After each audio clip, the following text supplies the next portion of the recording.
giving me wind and rain. You're some kind of butterfly. Baby, you give me midnight. You whip up my appetite. Don't leave me here high and dry. Oh, well, I don't wanna jinx it, baby. Can't twist myself at the spine. Don't wanna overthink it, baby. It's just twist your body and mine. Baby, you give me ice and fire. You're giving me wind and rain. You're some kind of butterfly. Baby, you give me midnight. You whip up my appetite. Don't leave me here high and dry. Oh, but I don't wanna jinx it, baby. Let's not get ahead of my time. Oh, but I don't wanna miss you, baby. So I stand up and speak my mind. Oh.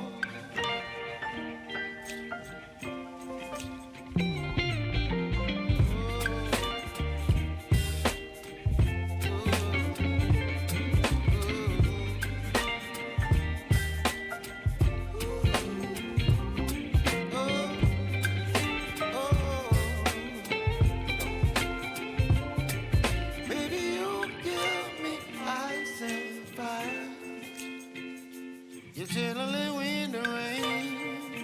You're some kind of butterfly. Baby, you give me midnight. You whip up my appetite. Don't leave me here high and dry. Baby, you give me ice and fire. You're channeling wind and rain. You're some kind of butterfly. Baby, you give me midnight. You whip up my appetite. Don't leave me here high and dry. Oh.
todos.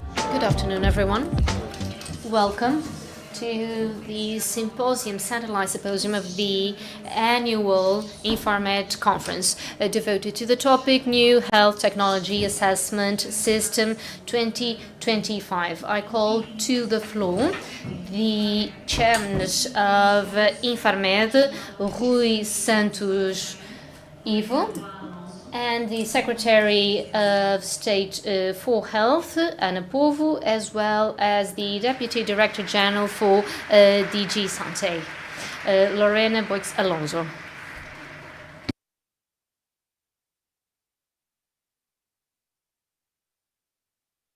And so, with the permission of the Secretary of State for Health, we will start the symposium. I will now give the floor to the chairman of the board of INFARMED, Dr. Rui Santos Ivo. Good afternoon, everyone. I would like to greet the Secretary of State for Health, Ana Povo, and to thank you for being here, honoring us with your presence. Also, special greetings to the Deputy Director General of DG Santé, Lorena Boix Alonso. In this symposium that we have today. Iremos ter mais tarde também.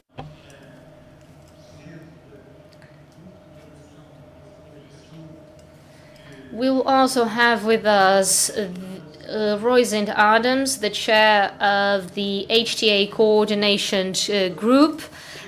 She'll be arriving from Barcelona soon. I would also like to greet all of the stakeholders, the representatives of all associations representing patients, health professionals.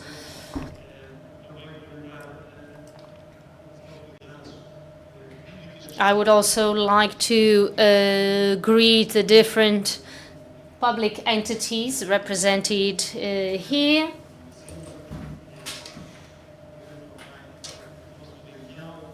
I would also like to greet the representatives of Plataforma Saúde em Diálogo, all of the speakers who will be participating in this event this afternoon. So, dear participants, thank you for being here.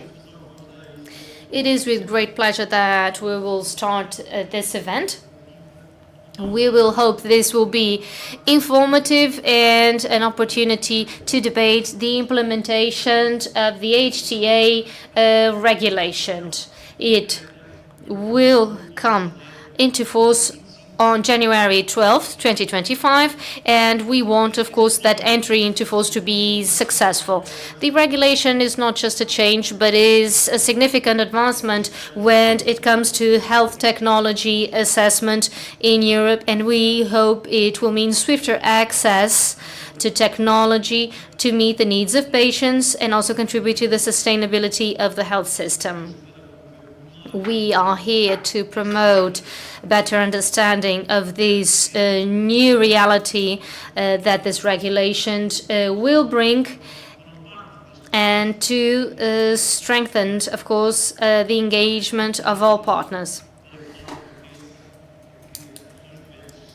And so we need patients, associations, professional associations, scientists, academics, industries, of both pharmaceutical industry and medical device industry to contribute. This model will bring more harmonization to health technology assessment. We think it will optimize access to health technologies from the standpoint of patients. It will also require huge cooperation between all member states, since this system is based on cooperation between the different authorities of the different member states. INFARMED has been involved in this process, and I would like to thank all of the colleagues that have participated with a very relevant role, so that this process can't achieve all its intended goals. It's very important as well to have efficient cooperation with the Commission. And as I mentioned, it is an honor to have Lorena Boxalonso here with us. And I would like to address you in English.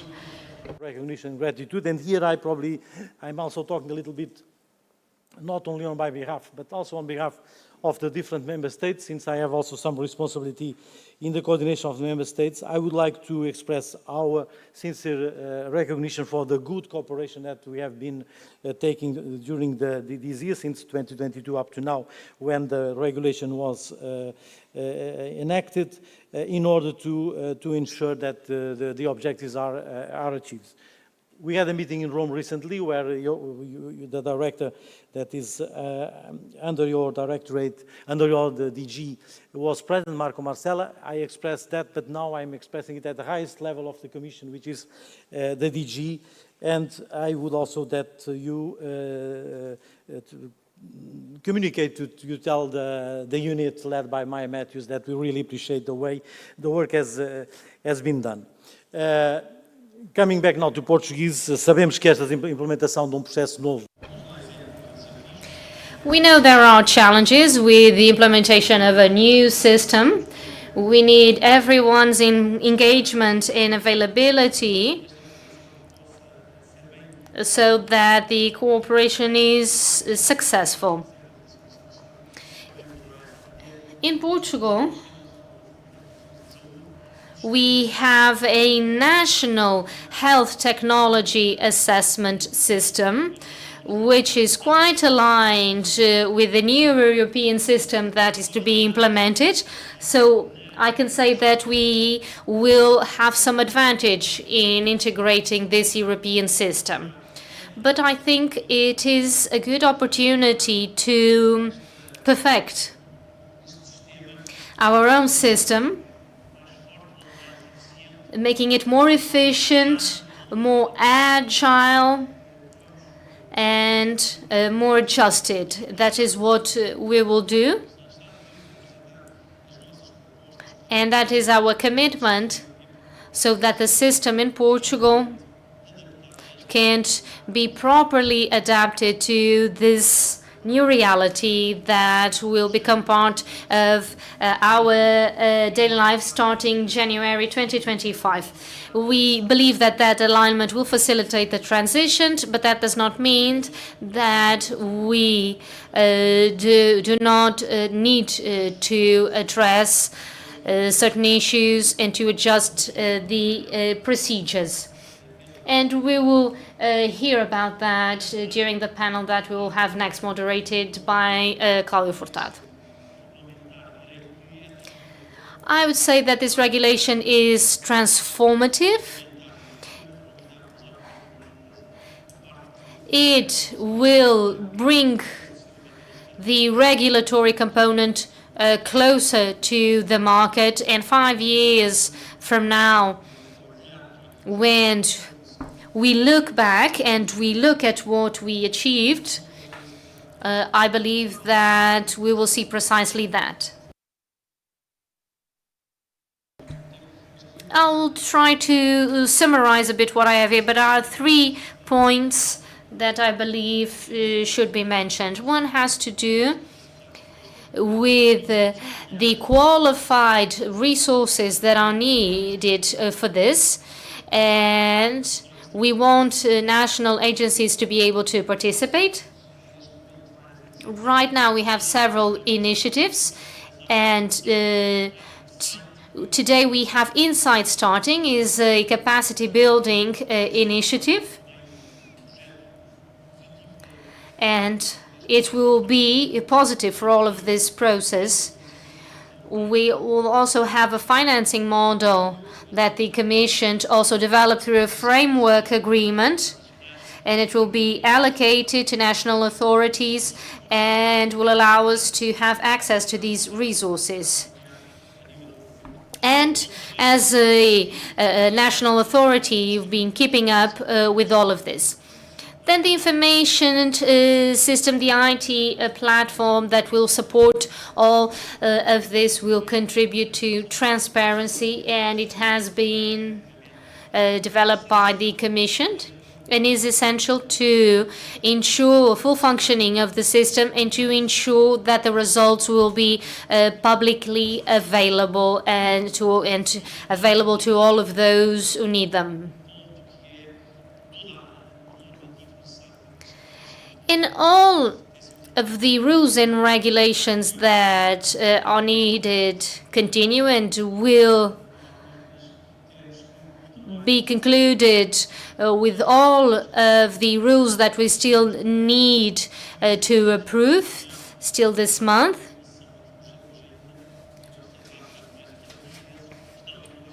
And then we will have the conditions to start in January. As I said, the heads of all agencies are very committed to this process and are doing a close follow-up.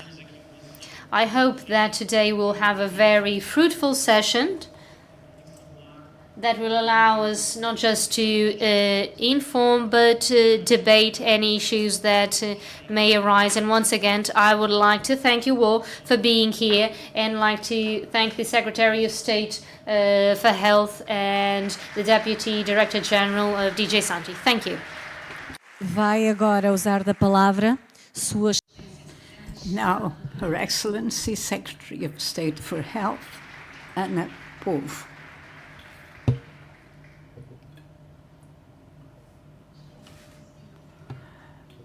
Your Excellency, the President of INFARMED. Now the lady is addressing you in English. Is addressing Dr. Lorena Boyce Alonso. Dear guests, ladies and gentlemen, I'm very honored and happy to be here today to open this symposium, this satellite symposium on the crucial issue of the new system for assessing new health technologies 2025, included in the annual conference for INFARMED. I'd like to greet you all and thank you for your active participation in this event, gathering so many entities and specialists of the health field. I'd like to say that I'm honored to acknowledge INFARMED. It's a key pillar for our health system and also an authority that is acknowledged both nationally and internationally for the excellence of their work in the area of drugs and health technologies. The commitment, rigor, and dedication of INFARMED are really exemplary. We have all the reasons to be proud of this institution who does so much for the health of the Portuguese. The topic we're discussing today is a key topic, and we couldn't be better accompanied than we are to discuss it. As you know, the president of INFARMED is also the president of the group of authorities who are responsible for the assessment of health technologies of the EU. So this also acknowledges the role of Portugal in innovation and leadership in the sector. So we're here to discuss and think about this regulation 2021-81. So this marked the beginning of a new era in assessing health technologies. 3 years after that beginning, in January 2025, this process will be officially implemented with joint assessment being activated for new devices and technologies. So we want harmonizing assessment processes in the EU avoiding duplication of work, to facilitate the access of the patients to future and innovative technologies, increase transparency and foreseeability of processes, support national decision-making on reimbursement on new health technologies, and promote innovation and competitiveness for the European industry. We're all aware of the challenges that this regulation presents, but also of its opportunities. For member states, there will be a need to align their national procedures with the conclusions of the joint clinical assessments, however autonomous in certain aspects. For the pharmaceutical industry and the industry of medical devices, this new system will bring more foreseeability, but it will also mean more scrutiny and attention to harmonized processes. So I hope that the implementation of this regulation and the corresponding paradigm shift in the EU will allow for a quicker access of patients to medical innovation in Europe. It also enables us to reduce costs and implement more efficient processes. It will support research and promote competitiveness in our industry. So I'd like to thank all the intervenients who, being present today, show they are committed to this transition towards an assessment system that is more integrated and more efficient. Your participation is key to make sure that this paradigm shift is adopted in an effective way, benefiting health systems and our citizens. I wish you a very fruitful symposium, and I hope that the session will inspire new solutions, new approaches for the challenges that face us. We'll continue to work together towards a fairer and more accessible health system. Thank you for your attention. Now, I give the floor to the Deputy Director General of DG Health European Commission, Lorena Bois Alonso. Ladies and gentlemen, boa tarde a todos. Muito obrigada pelo convite. É prazer. It is a pleasure to be here and to share with you the strategy of our Commission on the HTA. Now I will be speaking in English. I will give the speech in Portuguese, but I understand you all, that for sure. Let me thank for the organization of the event, but also thank you personally, Rui, because you were really at the beginning triggering the origin of this regulation. It was during the Portuguese presidency in the European Union that this regulation was adopted, and Rui was there at the beginning, and now he's there also for the implementation, because indeed, as chair of the heads of HTA agency group, you are contributing a lot to the implementation. So you were passing the thanks to DG Santé. From DG Santé in the Commission, we pass you really personal thanks to you.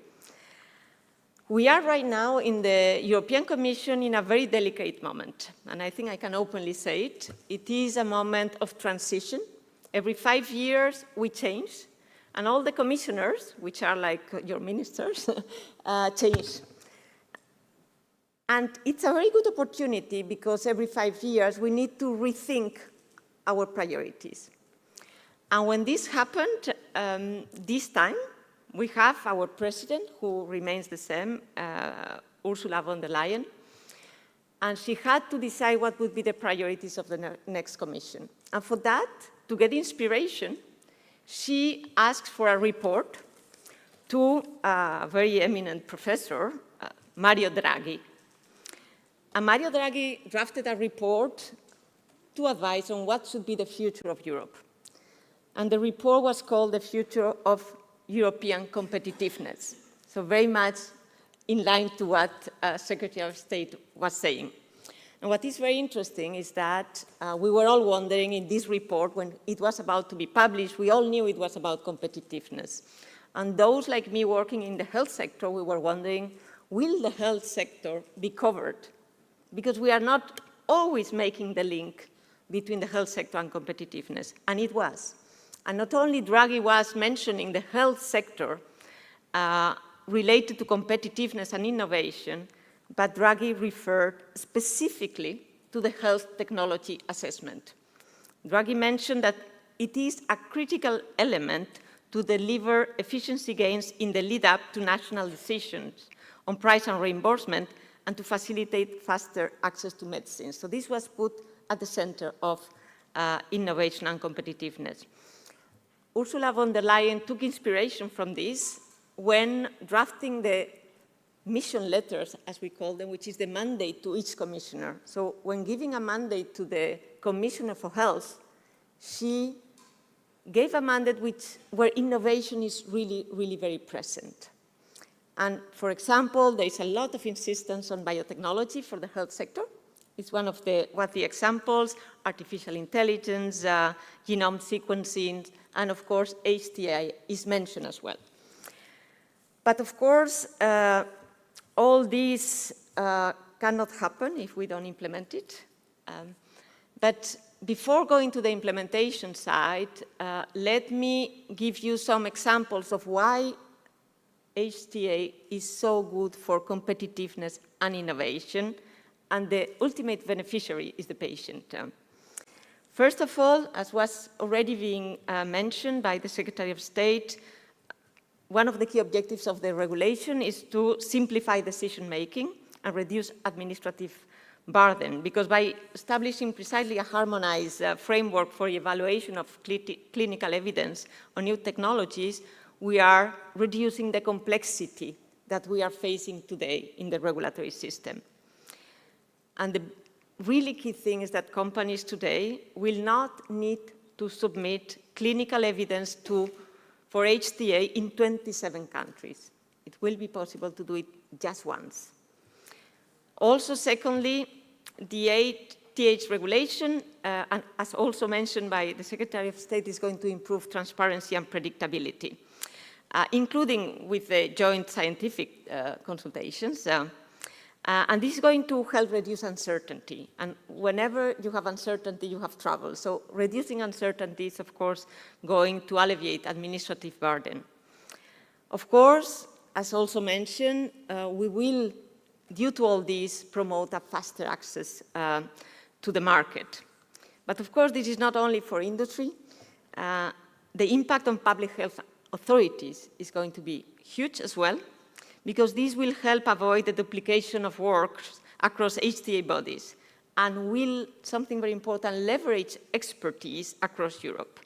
Because public health authorities will timely have access to the same clinical analysis necessary to make more informed decisions about the adoption of new health technologies in the national health systems. But let me go back a little bit of how also HTA can contribute to innovation, including biotechnology, which is going to be a very high priority for the Commission. And it's because by creating this harmonized framework, of course, we will enable companies to bring new treatments, devices, and diagnostic tools to the market more efficiently. And this is very important in the biotech sector. Also, HTA regulation is going to facilitate the assessment of innovative technologies, such as advanced therapy medicinal products, and notably gene therapies and regenerative medicines. Because ATMPs, advanced therapy medicinal products, will be among the first products covered by the regulation, along with oncology medicines, many of which are precisely biological. So this is why this regulation is going to contribute to one of the priorities of the Commission, which is biotechnology. But again, all this will not happen if we don't implement properly. We have a big challenge ahead of us. The 12th of January is already tomorrow, and we need everybody to work together to implement. We need member states, and here indeed the member state coordination group is doing everything which is necessary to have the system in place, so all the necessary guidance documents will be becoming ready. My colleague, Roysing Adams, the chair of the coordination group, will explain this better later on. But also we, the Commission, we need to do our part of the work. As Rui was mentioning, we have already adopted 3 of the main instruments that need to be adopted out of 6. The IT platform will be in place, I promise. Oh my God, promising is awful, I shouldn't. But I promise we will do our utmost, but no, we will be there, certainly. And as Rui was mentioning, also the capacity building, the framework contracts, everything will be in place. But there's also something very important. It's not only about member states and the Commission, we need all the stakeholders to work on it. This is why the multi-stakeholder network is extremely important to support the implementation. It gathers more than 70 organizations. And it's also very instrumental because it's going to help us in the Commission to identify patients, clinicians, and other experts that will need to be involved in joint clinical assessment and joint scientific consultation. So I will conclude here. We need innovation, we need competitiveness, but of course always at the service of the patient to improve patient access to innovative technologies. So as the Secretary of State said, very, very, very ambitious program, but we will need to be all working on that. So, muito sucesso no nosso trabalho e muito obrigada. Thank you.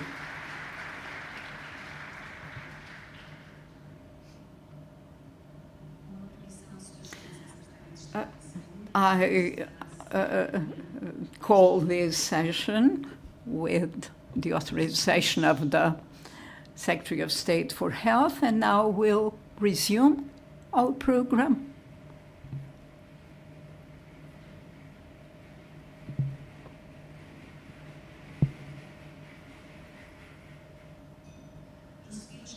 So we'll resume our agenda with a presentation INFARMED, ongoing developments, moderated by the Director of Health Technologies, Professor Furtado, with Mariana Cosito and Helena Monteiro, both from the INFARMED as well.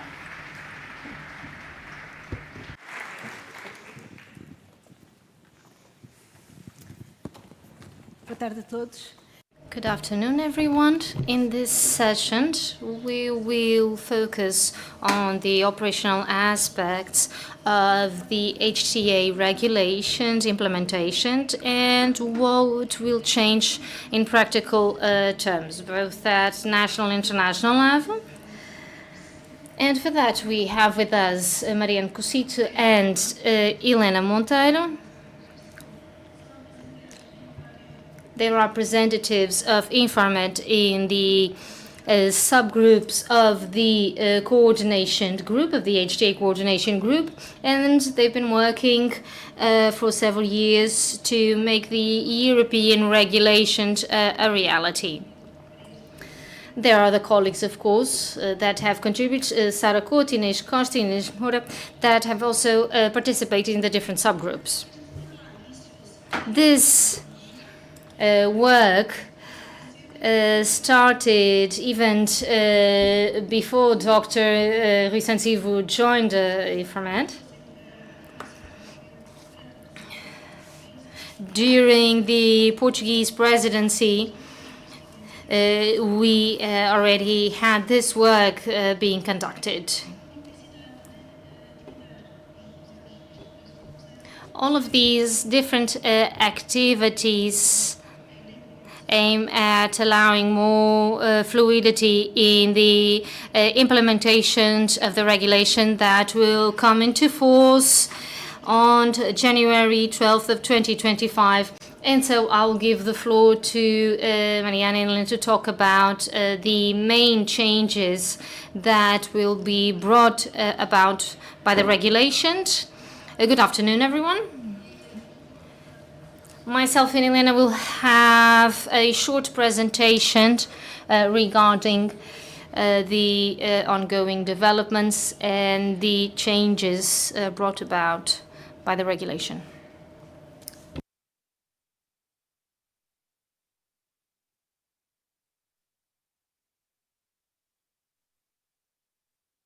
So, as Claudia just said, the HTA regulation that has been developed will come into force on January 12, 2025, and it is binding for all member states without need a transposition, and it's mandatory in all of its elements. After more than 20 years of voluntary cooperation, the regulation brings a cooperation framework for the member states when it comes to HTA. And the main principles has to do with common methodologies and rules of high quality work conducted in a transparent way, made available early on within the development cycle of the health technology, progressively so that the system can respond, and the evidence that needs to be submitted is submitted just one time at the level of the EU instead of in each member state. It stipulates the involvement of all stakeholders, respecting always the competences of member states when it comes to pricing and financing. So each member state continues to be available, to assess and responsible for deciding, in fact, the use of the technology.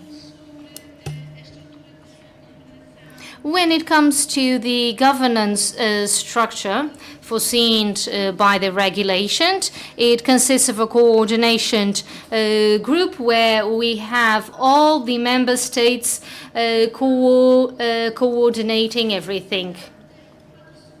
There are 4 subgroups right now responsible for the work, and INFARMED, because of its experience, has been actively participating in the 4 subgroups and in the coordination group, be it in terms of medicinal products and medical devices.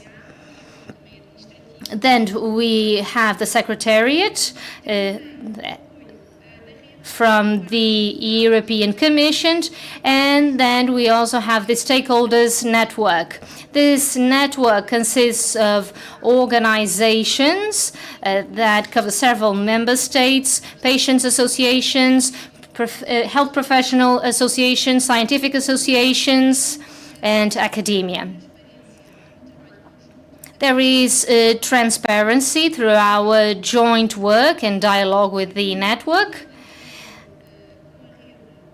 The group meets with the stakeholders network to debate cross-cutting topics, and the next meeting will be, in fact, next week. The main areas of joint work, and I'm talking both about medicinal products and medical devices. So we have joint clinical assessments that has to do with the relative efficacy of health technologies being assessed. We also have joint scientific consultations So within the scope of clinical trials that might be needed to assess the efficacy of precisely of the technologies. And we have the horizon scanning so that the coordination group can prepare future work. And of course, we then also have the development of methodological and procedural guidelines. We can also have the voluntary cooperation in areas that are outside the mandatory scope, like, for example, other technologies other than medicinal products and medical devices, or the assessment of medical devices that are not covered by this HTA regulation. The coordination group and its subgroups, with the support of the European Commission and the stakeholders network, have been working towards its entry into force. The coordination group has already adopted six guidelines, basically methodological and procedural guidelines. In the next meeting of the coordination group that will happen next week, 13 guidances will be adopted that have to do with joint consultations and joint scientific consultations. The European Commission, with the support of the HTA committee, is preparing the execution acts that are foreseen by the regulation. 3 have already been adopted, so we're just lacking 3. Procedural rules for joint consultations for medicinal products and for medical devices. There is one that is now under public consultation, and I invite you to participate. And for joint clinical assessment, it will probably open for public consultation this month still. So when it comes to medicinal products, the regulation stipulates that starting January 12, 2025, joint scientific consultations can happen for those that are subjected to joint clinical assessment, and that can happen alongside the consultation provided by EMA. And so we will also have a joint clinical assessments for oncological medicinal products. In 2028,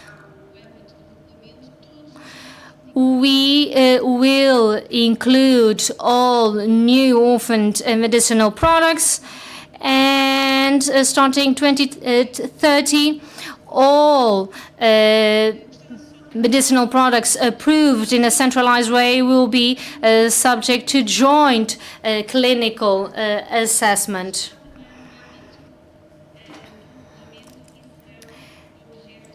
And so this is how all will be assessed. And the regulation stipulates there is a maximum of 30 days for joint clinical assessment.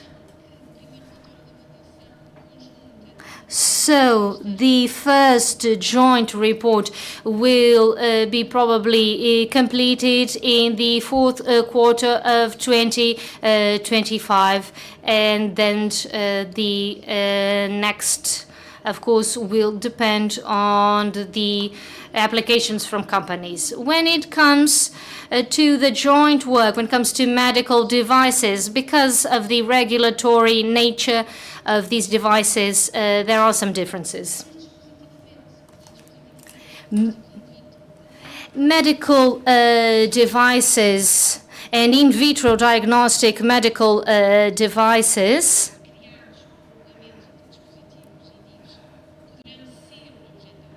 can be subjected to joint clinical assessment. So we're talking about medical devices class 2B or 3 with an opinion, scientific opinion properly issued. Given the diversity of devices, the regulation stipulates a selection process. And so starting January of 2025, after consulting the coordination group, we will have several devices that will be subjected to this joint assessment based on selection criteria. It needs to happen every 2 years, this selection. And the methodology is still being developed, but the selection criteria defined by the regulations and medical needs that have not been met, the first of their class, potential impact on patients' public health or healthcare systems with a significant cross-border dimension with substantial added value at EU level. The EU priority when it comes to clinical research. This is specific to joint scientific assessment. Then the incorporation of software that uses AI, machine learning, or algorithms. The first report is expected for 2026. And for medical devices, the regulation stipulates that joint scientific assessment can't happen at the same time. In terms of timeline for the start of these assessments, we are debating an approach with an early assessment right after the CE certification is obtained.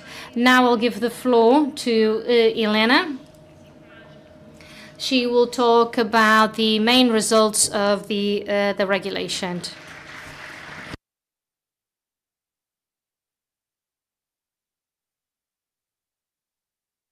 Thank you, Marianne. So it's important now to highlight the key results. The annual program and the annual report.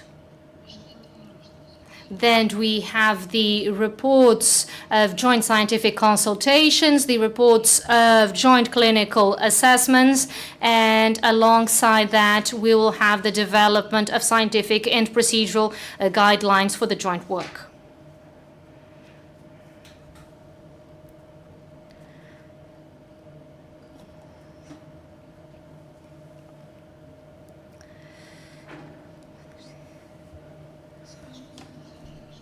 So regarding joint scientific consultations, this happened upon a request of a company. We're talking about eligible technology, and with clinical trials and clinical research still being planned. Another important aspect is that the company can request a joint consultation along with the European Medicines Agency. Can you just speak a bit louder, please? Okay. The regulation also stipulates joint scientific consultations for HTA. The reports will not be published and are not legally binding for companies or authorities. It is an opportunity to address hurdles that usually come up later on the life cycle of health technologies. Another important aspect is that it's also a way to promote the development of evidence that is necessary for regulatory agencies, but also for the purposes of HTA. Now, when it comes to joint clinical assessments, the objective is to analyze relative efficacy, so effect and safety, to describe the uncertainty associated to the estimates. It should also take into account joint scientific consultations. In the case of medicinal products, it should be completed 30 days after the decision of the Commission on the marketing authorization. Another important aspect is that this does not include a value judgment or determination of additional benefit, but by being included in the national process, it will give us efficiency gains. Now, when it comes to the differences that exist in terms of the regulatory assessment and HTA. In the regulatory assessment, we have a risk-benefit assessment that is conducted and the marketing authorization is granted if, of course, the ratio is positive, and, of course, a marketing authorization may be granted depending on the availability of more information in the future. In the case of medical devices, quality, efficacy, and safety is assessed. And also the functional gained, especially when it comes to in vitro diagnostic medical devices.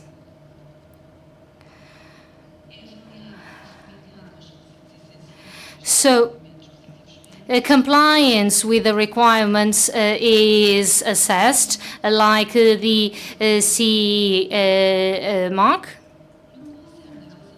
When it comes to HTA, it compares a technology to what is already available in health systems. So joint clinical assessment is scientific, that covers just the clinical aspects of the technology.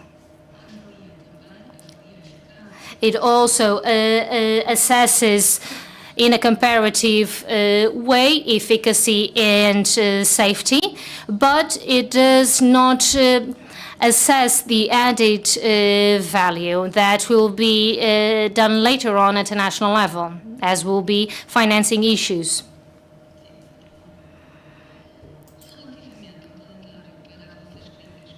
When it comes to joint clinical assessments for medicinal products, this also depends on the assessment conducted by EMA.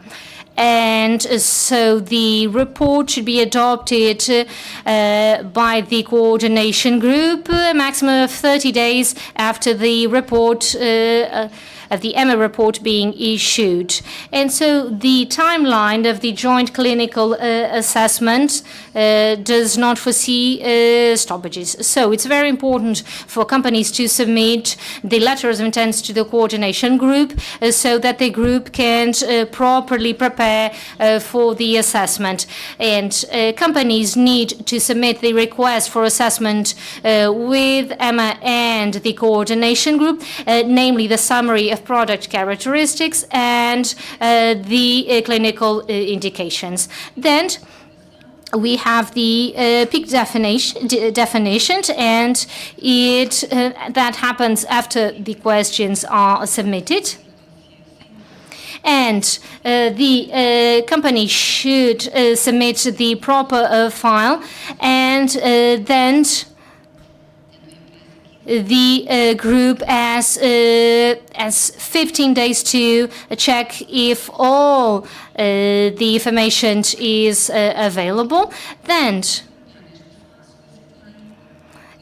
the next stage, clarifications may be requested of companies. If new evidence arises, they can be submitted within 7 days. The company will have 7 days precisely to check all of the facts in the report, and after that, the process is finalized by the coordination group. Now, regarding the European PICO, this is a process that encompasses all member states, not just assessors. It's one of the main aspects in assessment because it should reflect the needs of the member states in terms of health results and everything that is needed for national assessment. It starts with a research question of each member state, and they receive the proposals, and then it should be analyzed and complemented. It is in this stage that the member states may collect information from clinical experts at national level. Then assessors look at the different contributions and then compile it. Then we have a consolidation meeting to discuss the needs of the member states. And then this consolidated information is validated. After this consolidation, this PICO is shared with the company. And then the value folder should be submitted and include all of the evidence that is necessary. The regulation and all of the process is inclusive since the needs of all the member states need to be taken into account and covered. Now, summarizing all of these aspects, and bearing in mind continuity of processes, what we can see, so we will have a European submission, and we'll have at the same time a regulatory process and the joint clinical assessment, and then we will have a scientific analysis of the evidence and compare it with the existing technologies. And then we'll have a report from the joint clinical assessment, and then each member state will have its own process. We will have a national submission and an assessment when it comes to the therapeutic added value would be considered, as well as an economic assessment and financing options. And when it comes to medical devices, the main difference has to do when this joint clinical assessment starts. This procedure is still being defined, but this will happen after the CE mark is granted. And so the implementation of this new regulation will bring about changes when it comes to health technologies. And when it comes to patients' associations, the national contribution will be maintained and enhanced throughout the entire process. There will be the possibility to intervene at European level in the joint clinical assessment. And here we're talking about people selected, and they may contribute during the PICO stage and contribute to the report. There is also the possibility of contributing through the stakeholders network. And there we have the patients' associations represented, and contributions may be requested regarding certain illnesses and medicines.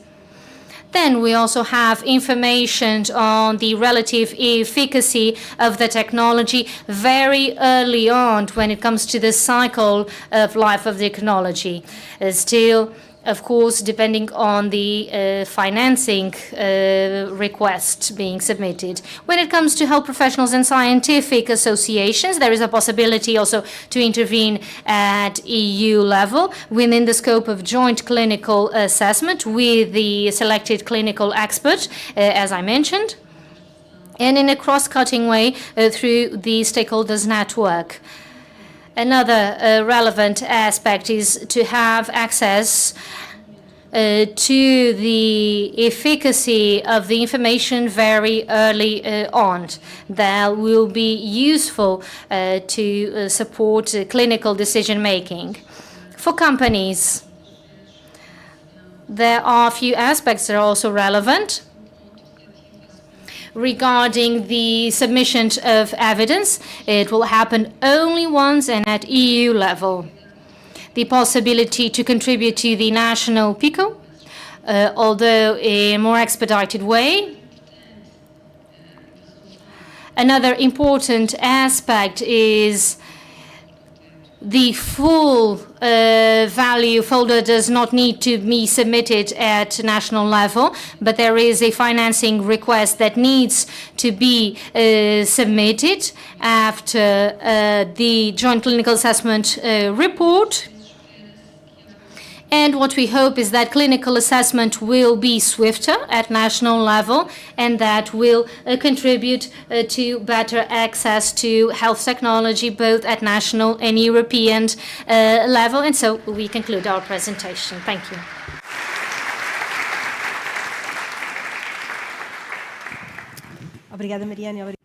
Thank you, Mariana and Elena.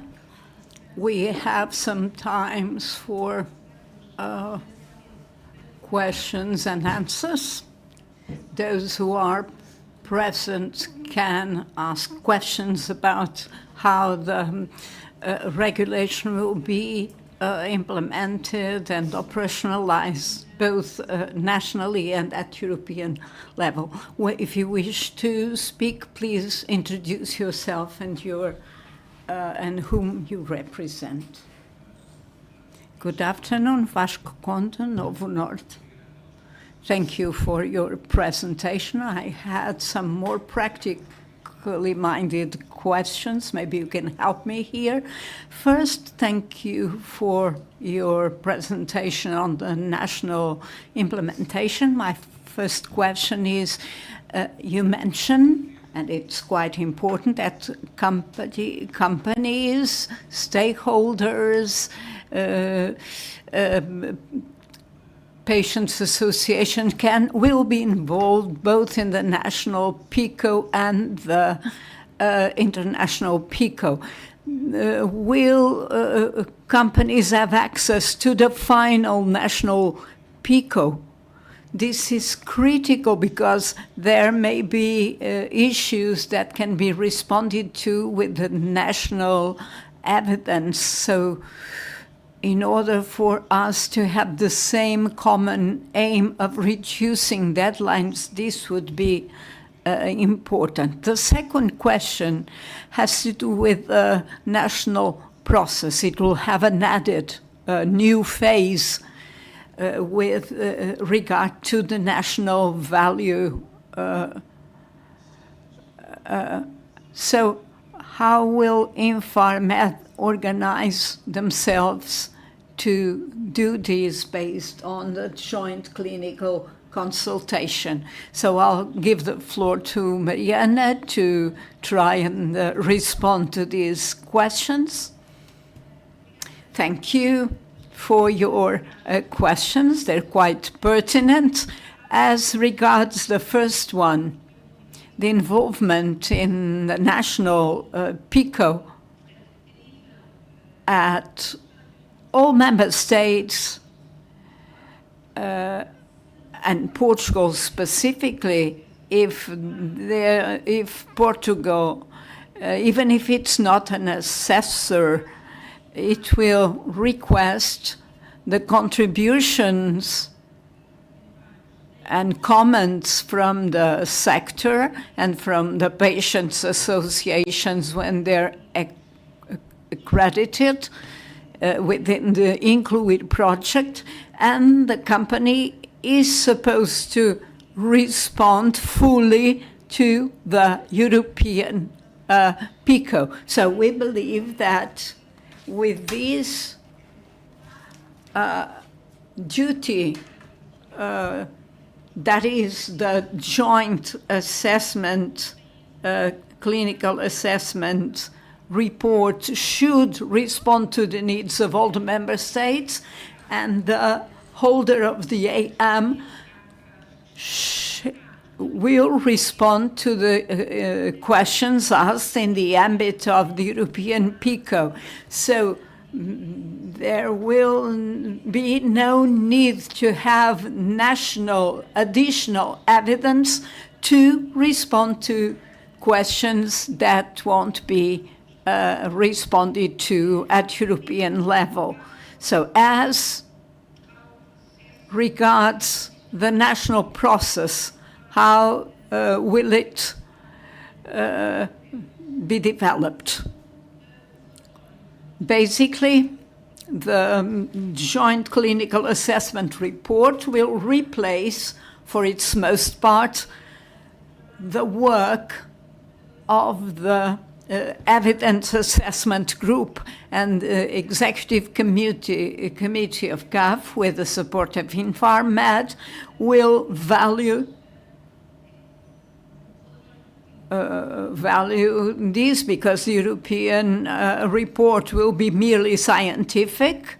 It will not include a value judgment, but it will include all the necessary information so that later, when the process is submitted nationally, we have all the information we need to assess the added therapeutical value of the technology in itself. Any other questions? Next question, Barbara Montoya for AMV. So following the last question on the value judgment that will be produced by the different agencies for health technologies, each agency of the 27 members will be making this value judgment assessment. Will they be aligned with other European countries as regards this value judgment? Or will we have to expect multiple different value judgments? Each member state will be responsible for this valorization. Of course, countries have different health systems, different priorities, and therefore, as happens at present, there may be conclusions that are different from others. Is this enough as a response to your question? Yes, thank you. Any other questions? So, Sophia, good afternoon. I'd like to start by thanking you for your presentation. My question has to do with buyers. There is a European panoply of buying therapies. How do you select these at national level to continue the economic assessment, which is made locally? Thank you. As Elena explained, there will be a moment for consensualization of the European PICO. So the member states, and we've made some exercises and have some experience. So we know that'll be an exercise of having a European PICO with the least possible number of comparisons or comparison elements, because these may not be useful for our assessment. So we have to select those that are consistent with the national clinical practice. So from the report, we select what is important for ourselves and reflects our national clinic. I'd like to ask Elena something about medical devices. We've seen in this discussion that we focus more on medicinal products rather than medical devices. So the evidence we have is more intense at the level of medicinal products. So what can we expect from the European regulation in the case of medical devices for Portugal? This is quite a relevant question because the regulation includes both products and devices, but there are differentiating aspects that have to do with not only the scope, but also the regulatory component, and this will have an impact on the design of the assessment procedure for this type of technologies, as well as, obviously, when we adopt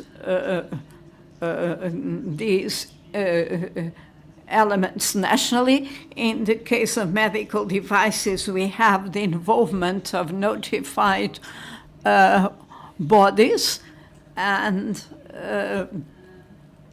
EMA and their panels, and this introduces some uncertainty or some added difficulty because in terms of the assessment process, there are no defined, timelines for certification, and there is also this uncertainty regarding the final outcome after we have incorporated the opinion issued by the EMA panels. Another aspect has to do with the selection that is necessary because medical devices, as we know, are a world in themselves, even with this high-risk selection. We have to apply specific criteria to be able to form a list, and this has an impact on the process, which is still being defined. I'd like to say that in the area of medical devices, joint clinical assessments will be very important as an opportunity for companies themselves to be included in this new process. Also at national level, there is a huge opportunity here because there's a strong production here, both methodologically, the guidelines, etc., and the joint clinical assessment projects give us an opportunity to develop this area of assessment.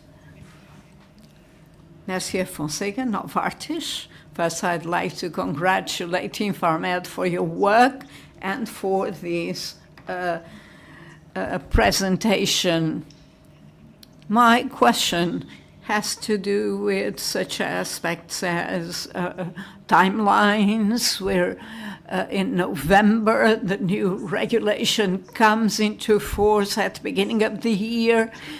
We'll have to have some changes because there's some separation between assessment and pharmacotherapeutic evaluation. In this updating of the SINAS, will these optimization elements be included? Thank you for your question. Regarding, well, maybe I'll start with methodology. Because of our experience in the UNETA project, methodology of CAP for the assessment of health technology is very similar to the methodologies and guidelines that have been developed and guidelined by the coordination group, because the basis upon which we as a coordination committee and the subcommittees are working are the guidelines developed by UNETA. The methodology is very similar, in fact.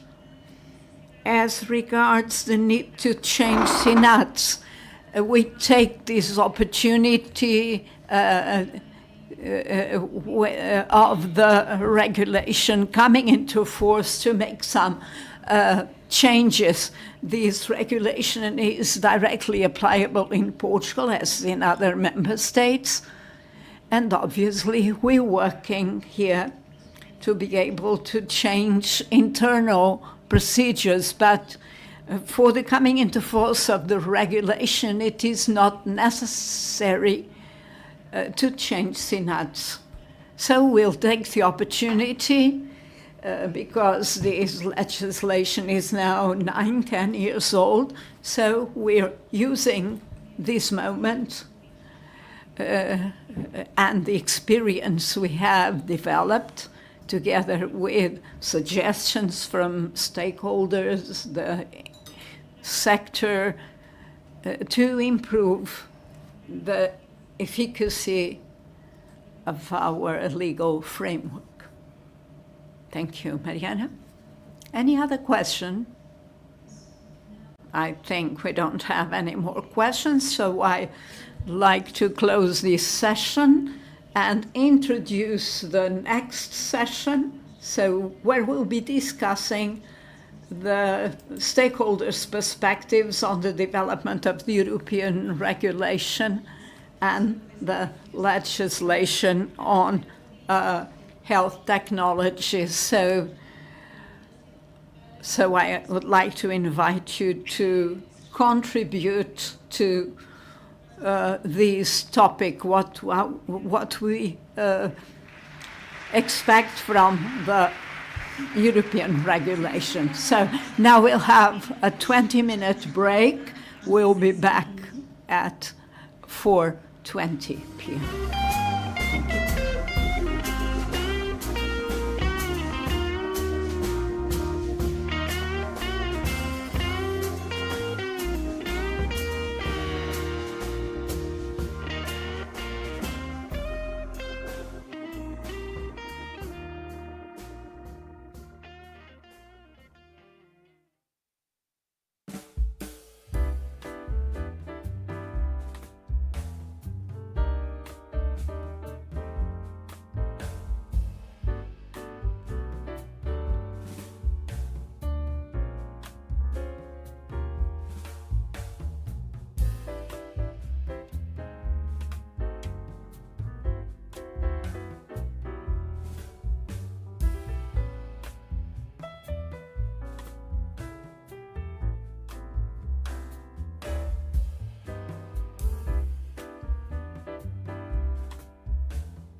Podemos retomar os nossos lugares, por favor?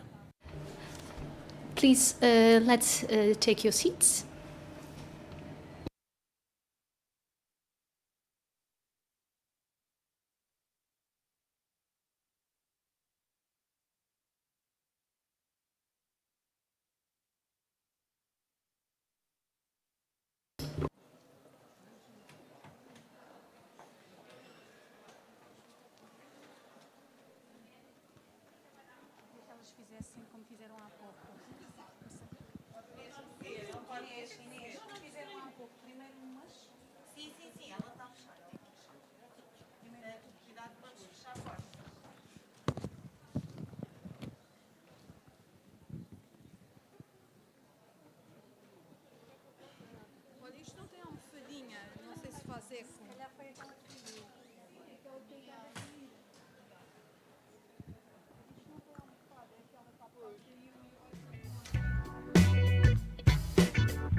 Retomamos o simpósio.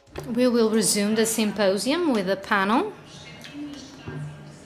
on stakeholder perspectives, moderated by Professor Cláudia Furtado. We call to the floor the moderator and the participants, José Luís Passos Coelho, a president of the Portuguese Oncology Society, Maria Telma Augusto, a member of the board of the Portuguese Association of Hospital Pharmacists, Cristina Lopes, from the Portuguese Association of the Pharmaceutical Industry, APIPharma, João Gonçalves, Executive Director of INFARMED, the Portuguese Association of Medical Devices Companies, Tamara Milagre, President of the Association Evita Cancro, and Jaime Lancia from Plataforma Saúde em Diálogo, a health platform and dialogue, loosely translated.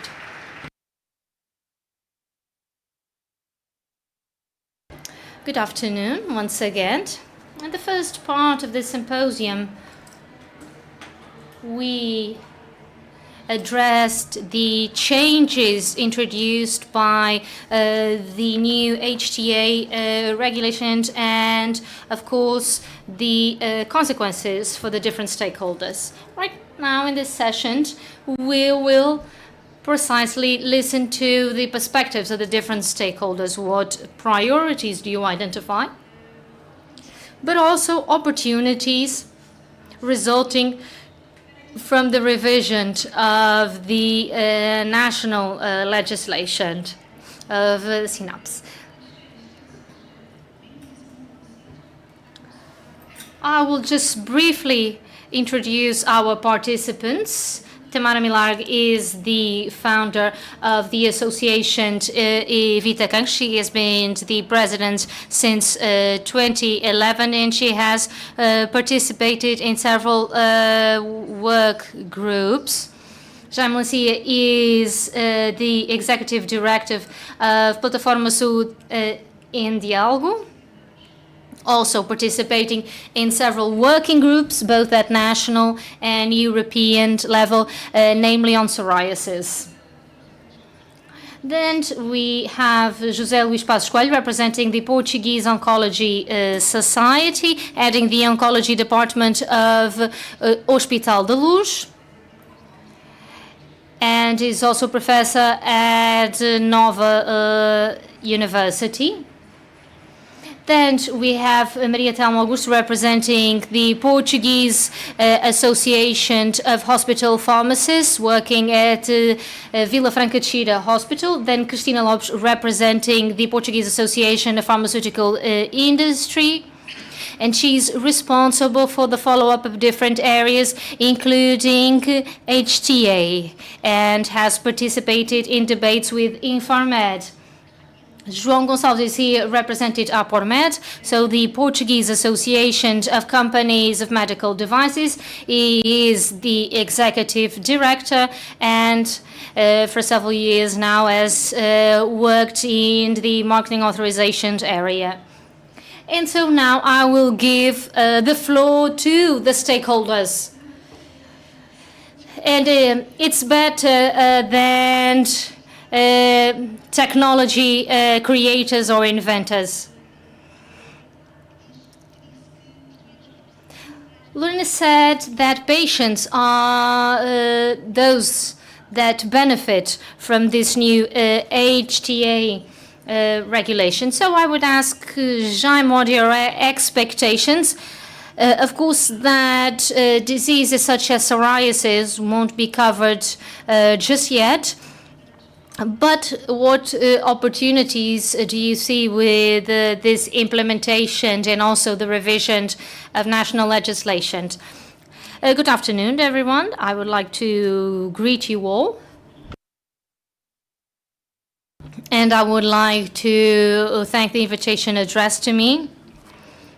And I would like to congratulate INFARMED for the work conducted also with patients' associations.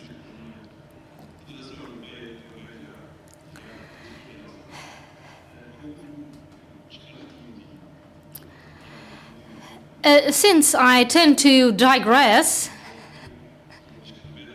I decided to take some notes and read so I don't get lost. We do have some time for the intervention. So the constant evolution of health technology has required a more inclusive and encompassing approach. As we all know, health technologies are not just medicines. It involves medical devices, diagnostic means, screening, and other innovations that can significantly improve the quality of life of patients. So it is crucial for the assessment of these technologies to take into account not just clinical and financial impact, but also the experiences and needs of patients and the impact on their daily lives. Within this context, we believe that the active participation of patients and their associations within HTA is essential to ensure more fair and efficient solutions for those who will indeed benefit from the technology. That is why recently we presented to INFARMED a set of proposals to promote transparency, equity in HTA. First, we propose the inclusion of patients' associations in HTA committees and working groups. This inclusion is essential to ensure that all outlooks are taken into account, namely all perspectives and those of patients. Patient associations need to have access to all relevant data, including information on clinical trials and assessment reports. We know that transparency is essential for any decision-making process, and this should be a guiding principle also for HTA. We need a more open, accessible process in which patient associations can contribute in an informed and open way. The proposals submitted also aim at improving the engagement of patients. Valuing the knowledge of patients, co-payment and remuneration for consulting will certainly promote sustainable, equitable participation for patients and patients' associations. Besides that, The assessment of impact on quality of life of patients needs to take center stage. The impact of health technology is not just measured in economic and clinical aspects. It is essential to measure quality of life to have a full picture of the health benefits. The inclusion of a specific section devoted quality of life will allow us to make decisions in an holistic way, taking into account all aspects of the life of patients, and also to take into account different costs associated. Another important point is the continuous monitoring of health technologies. A new European regulation stipulates the creation of a platform to increase efficiency and transparency for the monitoring of technologies. But it needs to be more interactive and needs to allow patients' associations to do a close follow-up of all the processes. And finally, we defend that the participation of patients' associations need to be an integral part of the process, not just occasional consulting or consultation, but with continuous active involvement. Patients' associations are valuable partners with a deep knowledge of the real needs of patients, of those who feel the illness firsthand. So our proposal is simple. We need a system that is more inclusive, more transparent, and focused on patients. We need to engage patient associations in all phases. Only then can we make informed decisions that are fair and more effective, benefiting not only patients but the entire health system. It is our commitment to work towards a more efficient, sustainable health system, and that is also more humane. We believe that with the active participation of patients and their associations, we can make that vision a reality. Thank you.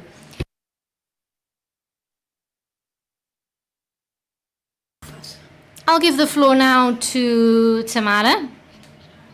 We know that oncological medicinal products will benefit from joint clinical assessments right away. What do you think are the benefits possible for Evita Cancro and the benefits when it comes to the legislation revision? Thank you. I would like to start by thanking you for inviting me. We support people suffering from a hereditary cancer, 10%. Only 20% of those who have the genetic mutation have been identified, and many of the people affected by cancer are not eligible for the tests, the genetic tests that are needed. We have identified several gaps throughout our many years of activity. I know this is not related to this question, but we haven't really found a response to our requests. We decided to create a digital response to try and fill the gaps. So for 6 years now, we are creating the Evita platform to holistically support people who are worried about cancer, oncological patients, and people that have this genetic mutation properly identified. So basically everyone. We have a specific tool on our platform that our surveys within a safe space of Evita platform, developed with a specialized company, also with a lawyer specialized in data protection to ensure that we abide by the regulation. But it is a tool that can revolutionize our national PICO process, but also at European level, because questionnaires, surveys can be done in any language. Our tool allows that. The current process of HTA when it comes to PICO and comes to the economic and social value. And the social value has to do precisely with the contribution of the patients through a survey. Right now, the process is very dense, very complex. The INFARMED questionnaire was assessed with INFARMED, and we participate in Incluir. So the Include program for the associations to participate, and we have realized that the questionnaire needs to be restructured. It's not very user-friendly. So the associations that give this questionnaire to patients, and to make this available to those patients, those that have a contact with health technologies. We don't know, well, maybe very rare pathologies, we may know the participants in clinical trials, but it's very difficult to reach people. What we have right now in these questionnaires is a subjective opinion of the physician coordinating the clinical trials, sharing their opinion on how people are reacting to the technology, but is not the anonymized opinion of the patient. So our proposal to INFARMED, and unfortunately the chairman of INFARMED has already left, but I'm sure that the other members of the board will share it with them. So our tool is ready. It was financed by a large consortium, private funding. We don't have any funding from the state. So we came together to make this a reality. We want INFARMED to officially recognize our tool, our questionnaires, as part of the HTA process. And after they recognize the tool, it will be much easier. And INFARMED is very renowned at European level. So it will make it much easier to then include the other 26 member states, because the motto is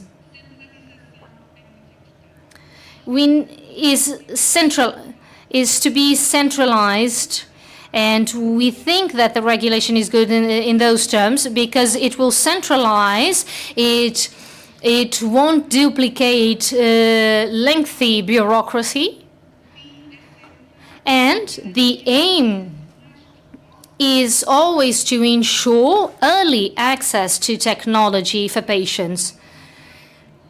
And that is also our motto. So to strengthen the social value of HTA, we want to standardize the national PICO, and for that we need the recognition of INFARMED, to recognize this tool. It's already done. You just have to use it and abuse it. And I also invite you all here to register with the Evita platform, and you'll see why. And I'm nearing the end, but let me just say, centralizing contributions, we can centralize it also through Evita platform, and then we have as an output a structured report, so we can have the input of all patients involved in HTA, instead of just one or two or three. And that is it for the moment. From the perspective of patients, there will be more involvement, more participation, a more informed participation, and more transparency. Now for healthcare professionals,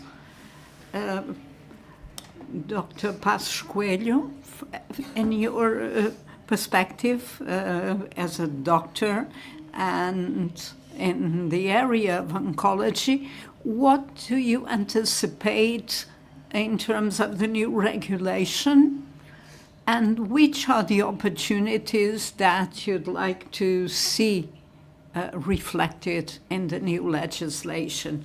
I'd like to start by thanking Professor Ivo for the invitation.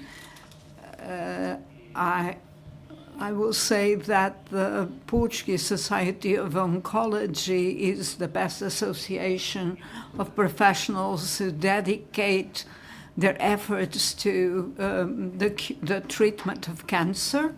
We have about 1,000 members. And when I received the invitation, I thought this is a mistake. We doctors are not included in this circuit.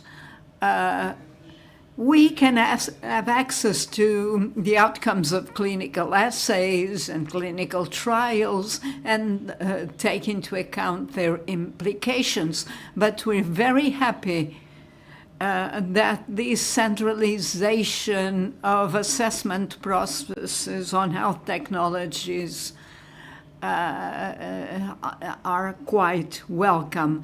They'll make things quicker, less costly, and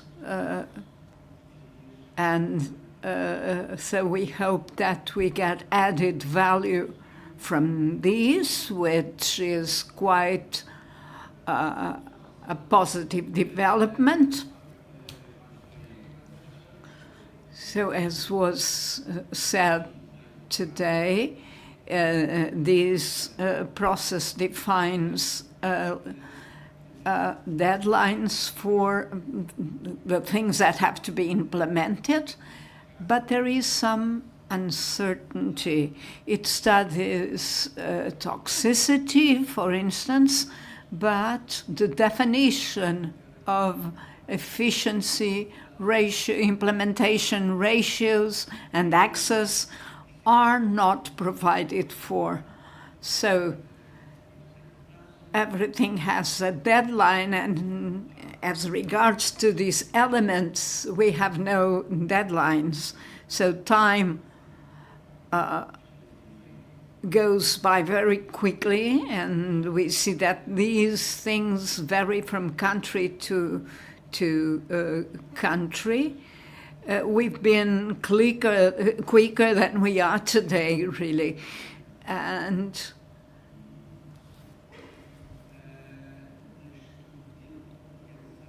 all the time needed for this means that patients who could be treated with these treatments haven't been offered them. And this creates anxiety, and it's difficult and becoming more and more so. People are educated in terms of health literacy. They know about the outcomes of different trials and studies and ask us, this has been approved, why don't we have this opportunity? And so I'd be super happy if there was this timing, this quicker timing for discussing and implementing all this. Another topic is that we need help to improve our performance in the earlier phase in development of knowledge acquisition, where we, Portugal, wish to be better. everybody is to blame, researchers, institutions, we're all to blame. But you just have to take 2 steps to Spain and see that Spain is in the opposite, place to these. So, last but not least, the Portuguese Society of Oncology and other professional societies should be heard, together with patients' associations. But our society has different work groups collaborating with the board, and which can be partners. We have a specific group which is health data, just about that. They work on health data. And if there is the need for these, if there is interest, you can count on our collaboration.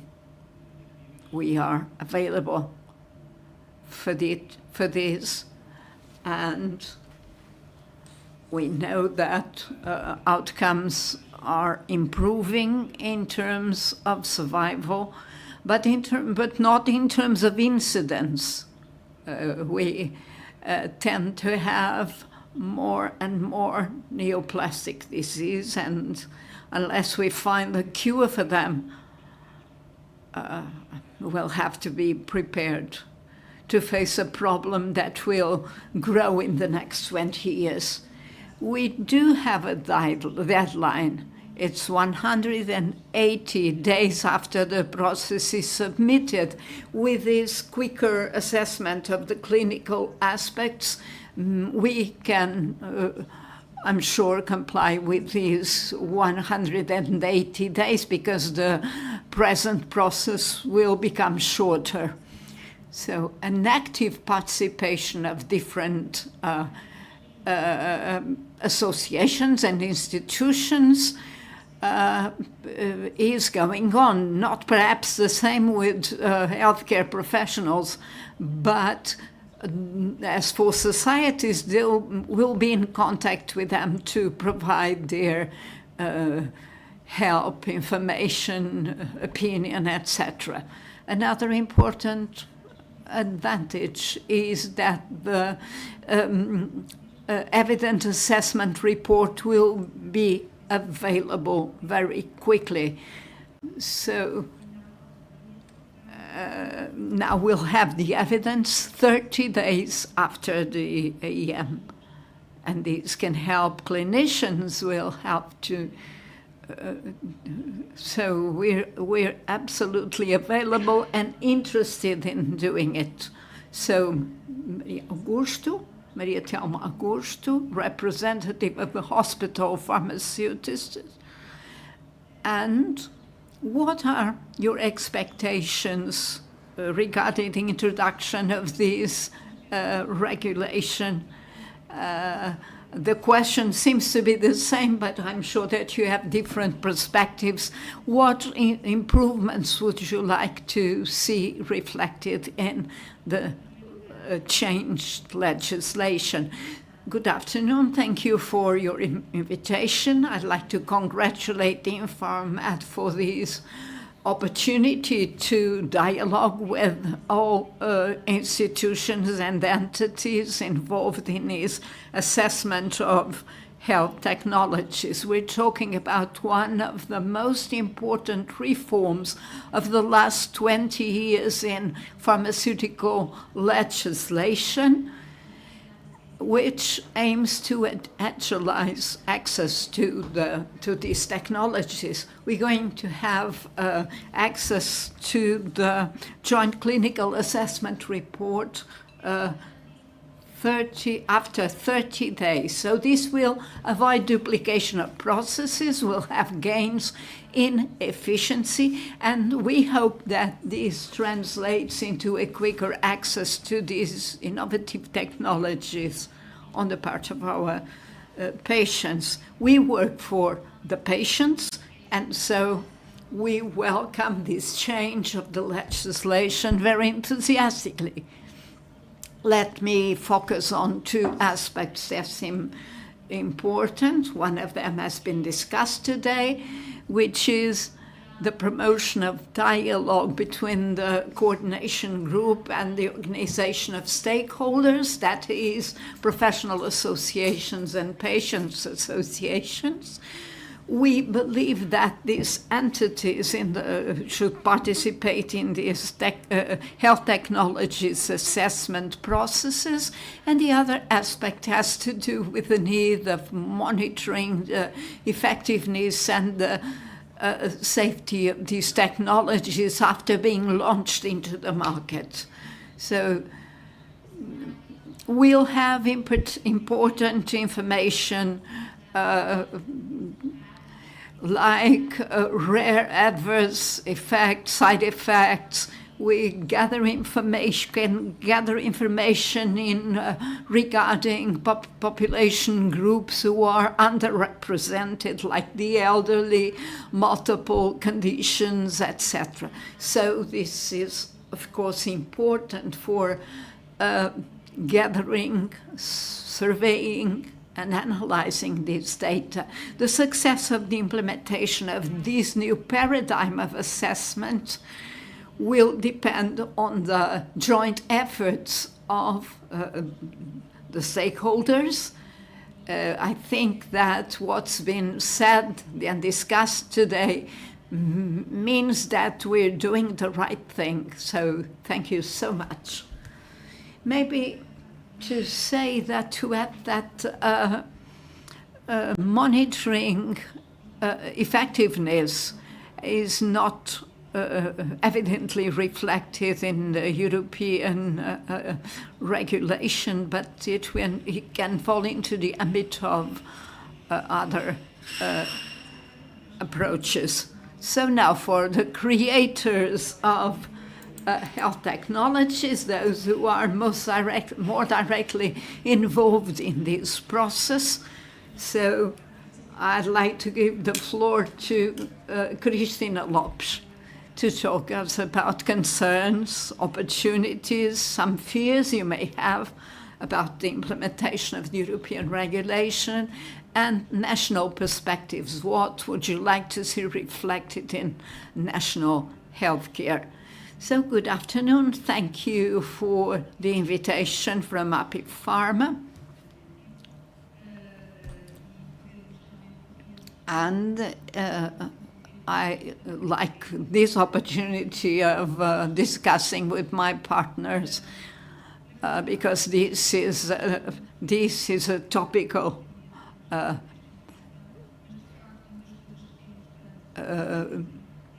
issue. So this harmonization aim, which underlines this regulation for assessing health technologies, so the procedures, the methodologies should be as equitative as possible among all the member states, so that a clinical assessment report can be really common. So each member state should then manage their autonomy in the next phase, but this is an important phase also. What this regulation aims to do, and I'll tell you about some of the advantages that we identify together with some concerns, of course, but the elimination of discrepancies in assessments and outcomes in the different member states will be, and the inconsistencies that can be found and are reflected on patients' access. So this regulation is expected to make things go quicker. We hope that it helps reduce the time. I hope that 180 days will be a way to do it, but complying with this deadline will be very positive. And for us, many of the advantages that we identify in this regulation have been mentioned. One, single submission, independent expert assessment, and the stakeholders represented in this panel can be involved here, including the technology producers. And at the end, we can have one regulation, but then we can manage it and discuss what we are concerned about. So the implementation on the 12th January next year with therapies in the area of advanced technologies and oncology. And I have a sample here from a work by some on some companies who are now ready to submit. And some of the aspects we're concerned about are the acceptance of this single final report, and then what type of framework or what type of data can be requested. Because your presentations were quite explicit, but there will be more details we'll have to clarify. So for us, most importantly, this regulation should save us a lot of time in assessment. There's been the acknowledgement of the different states. We know that INFARMED has been doing health technology assessments for a long time, and so we're assured that not everything will be completely new to us. We've been working with some consultants and have had the opportunity of comparing joint actions and national legislation, and indeed we can say that we're not feeling insecure. There's a lot of nuances that have to be fine-tuned, and this is quite positive. But of course, we're talking about two different areas. The regulation includes the clinical area, but not the economic aspects. Will this regulation accelerate the assessment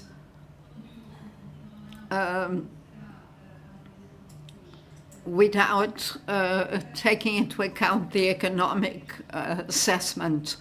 So this transition period from 2025 to 2028, maybe it will also include orphans. We'll discuss this in a more comprehensive way tomorrow, I'm sure. And in 2030, we'll be working on the regulation. As pharmaceutical industrialists, we must have the notion of the involvement of the INFARMED in these assessment processes, because we know that in 2025, most of the assessment of our science, health technology process will be elsewhere rather than this implementation of our resource. It's important for resources to be allocated. We've discussed the way we're going to work. Staff, INFARMED, etc., must be involved in this regulation as they have been involved in UNETA processes, but we want to be sure that they still have, or they continue to have, the necessary resources to continue to assess most of these aspects. We don't only have advantages. The big concern is the PICO, which has been amply discussed today. There will be a PIC for buyers, which will be a European PICO, and each member state will have the opportunity of conveying their own will, their own clinical practices, their own PICO, their guidelines, etc. So we won't have 27 PICOs. We'll have a European PICO. But it's important to have to know very clearly what the final PICO will be. We'll have some position papers that we have issued, and we'd like to have access to the PICO which our national authority will be proposing. This has been discussed with all stakeholders, including us. I've, of course, heard about the clinical aspects, patients, etc. I'm sure they're not forgetting creators of technology. So it's important to have this information before the data are submitted at European level. It's also quite important for us to know what the European PICO has been chosen so that we can work on it. I'm sorry if I'm taking too much time, but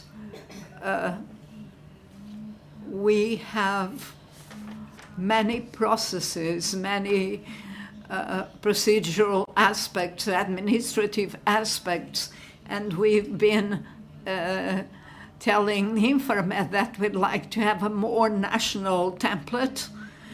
We've also requested, I don't know what's going to happen in other member states, but the issue of translations after the reports are issued don't make any sense. I think it should be produced in English, and so we won't need translations into Portuguese.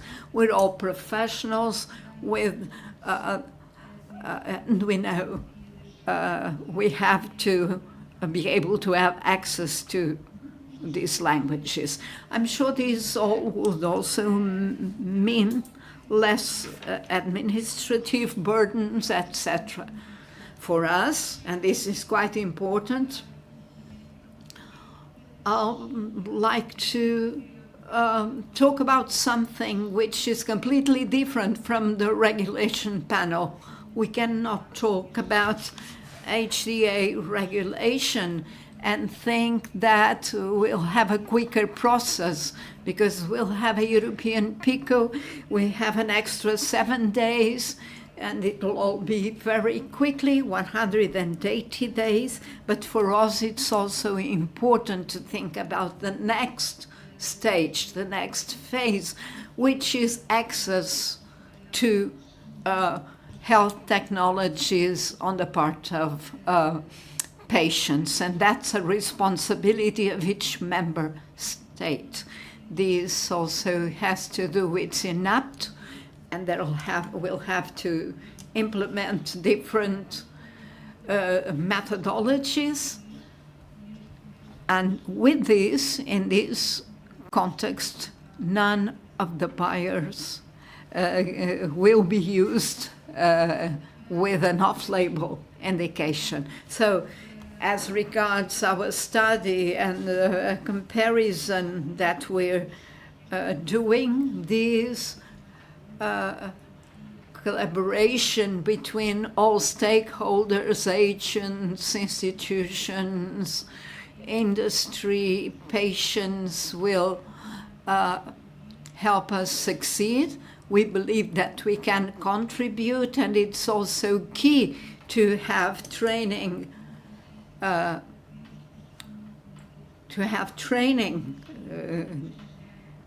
Perhaps in January.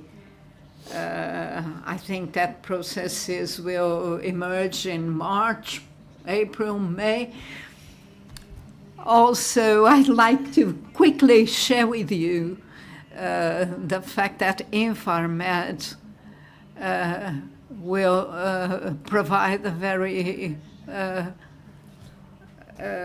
small sample with 4 processes in the area of oncology in 2025 and 3 in 2026. We have 12 processes in the areas of technology and another one in advanced technologies.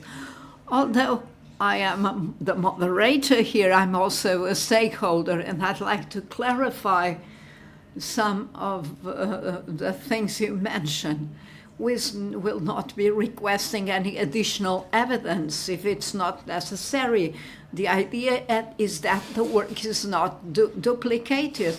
If our national PICO has been responded to, we won't need any additional evidence. So we've been doing this in the UNET area. We've been practicing PICO simulation so that everything runs smoothly after January. Nationally, we shouldn't be concerned about the fact that funds have not been allocated. 25-26 will be when most processes will be emerging. We're going to participate in joint clinical assessments and joint scientific consultations, and will benefit from these joint assessments. This is probably the aim of this process, that is, European cooperation will bring more to each member state, so we'll keep on trying that new processes that have been funded have a better development than they have had up to now. Now, João Gonçalves, also a creator of health technologies, medical devices in the case, and you have some challenges here concerning the implementation of this regulation. Your main ideas on this? I'd like to greet INFARMED, the audience, my panel, the panel members. Thank you for this initiative, for wanting to involve stakeholders, and I think most of what's important has already been mentioned. As a representative of in vitro diagnosis technologies and medical devices, we're very expectant, moderately expectant, but there are still some areas that have to be fine-tuned, but our expectations are mostly positive. I'm sure that this regulation will benefit the health ecosystem. We don't have the representative of the buyer here, but first we hope it to be positive and beneficial with the aim of making technology available and accessible to patients both in Europe and in Portugal, using the state-of-the-art of other places. It will also be positive for our health system, creating more efficiency and contributing towards the improvement of the sustainability of these systems. It will also be positive for health professionals, for healthcare professionals, and an example is that they can use the devices that make more sense to be used in specific situations. So when we were involved in synods, we understand that there are gains in scale, in efficiency, and the lack of redundancy is quite valid. It also creates more transparency in the process, and for medical health technologies, this is quite an important sector. There is the expectation, that the introduction of new technologies is somewhat superficial because of the clinical trials. There are other processes for exceeding the market, which is different. And I think this harmonization will also translate into an efficiency gain. So it's quite important. So, I was hearing you discuss other aspects, like the paradigm shift, which you were mentioning. HDA for medical technologies is very incipient to date. So this will be an admirable, brave new world for us. As for the impact of this regulation in terms of the industry, there are some challenges I'd like to mention. One of them concerns the entrepreneurial sector, companies that in Europe and Portugal, these are mostly small, medium-sized enterprises. So these small enterprises will have added costs in terms of adaptation to the new procedures and the new process. So it will be very useful to have compensation mechanisms or funds. And one of the words we were hearing about was promoting competitiveness, that is, everybody being at the same level and being treated equal. As for innovation, medical technologies are one of the most innovative sectors at European level. The European Patent Office shows this. Pharmaceutical and biotechnology patents are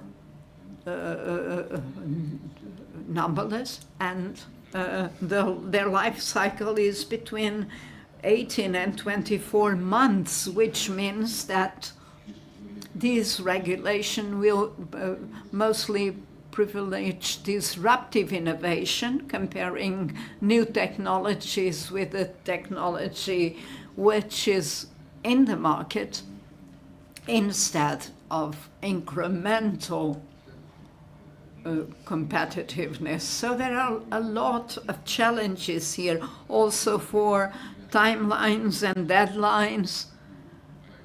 We're not sure what's going to happen. We agree with the scope, class 2B and 3, and class 3 for C for in vitro devices. So we may be talking about dozens or hundreds or thousands of products, but the experts should include people with other areas of knowledge. But the fact that we don't have a deadline for notified bodies to have their AC stamp can bring some disruption and some difficulties. That's all from me for now. So in this area, medical devices, we have a very different process from the current one. So will the transition be smoother in Portugal? Will we be seeing an incremental improvement in this area? Before closing this panel, I'd like to give the opportunity to the panel members to say a few words, 30 seconds, or maybe a minute. So 1 minute. Well, I'll try to, for example, address the issue of the benefit of AI in health. I think it would be time. We need time. Patients need to wait less, to spend less time waiting, to spend more time with physicians, to live longer. But innovation in technology needs to reach us, but in a swifter way. And with the new regulation, I think that what can be beneficial is for innovative treatments to reach us, so we can have more longevity, but also with more quality of life. So swiftness is important, yes. I would like to underline the call to improve. So the social value needs to be included, and what the patient is truly experiencing. Without that social value, we won't have a proper assessment of this, of these technologies. Well, just one comment. Knowing that medical devices used in a hospital environment, outpatient context is not as relevant for medical devices as is for medicinal products. Since the economic value is assigned by the member states, and I think that's good, but try and understand how then that is reflected on their acquisition on part, for example, public hospitals who do it through public procurement. And if the country is prepared, I don't think so. For a value-based public procurement, I think that is more suited to this value approach. But I do have some questions of how we assign this value. How will then it be reflected on public procurement? That is an important topic when it comes to revising SINAT. So applied to, especially to medical devices, not just in terms of the therapeutic assessment, the economic assessment, and then that can be used for public procurement. Well, I'll follow Jaim's methodology and say that the implementation of an HTA regulation that engages all stakeholders in the member states, that is innovation friendly, ensuring a swifter access to technologies on part of patients. But for that, we need to create good negotiation practices so that we can have that financing that is the real obstacle to access. Any final remarks? Well, we anxiously await the change to the pharmaceutical legislation. We think that it will benefit patients. Well, just say that we are indeed a stakeholder. Oncology maybe has an advantage.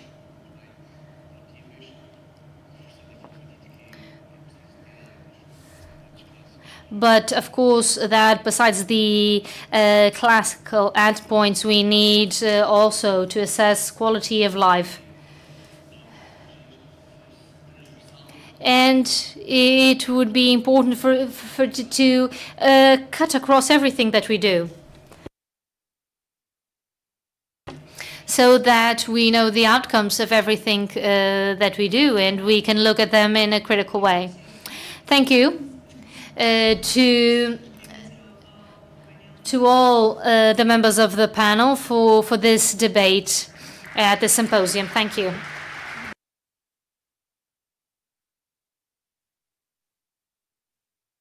Thank you.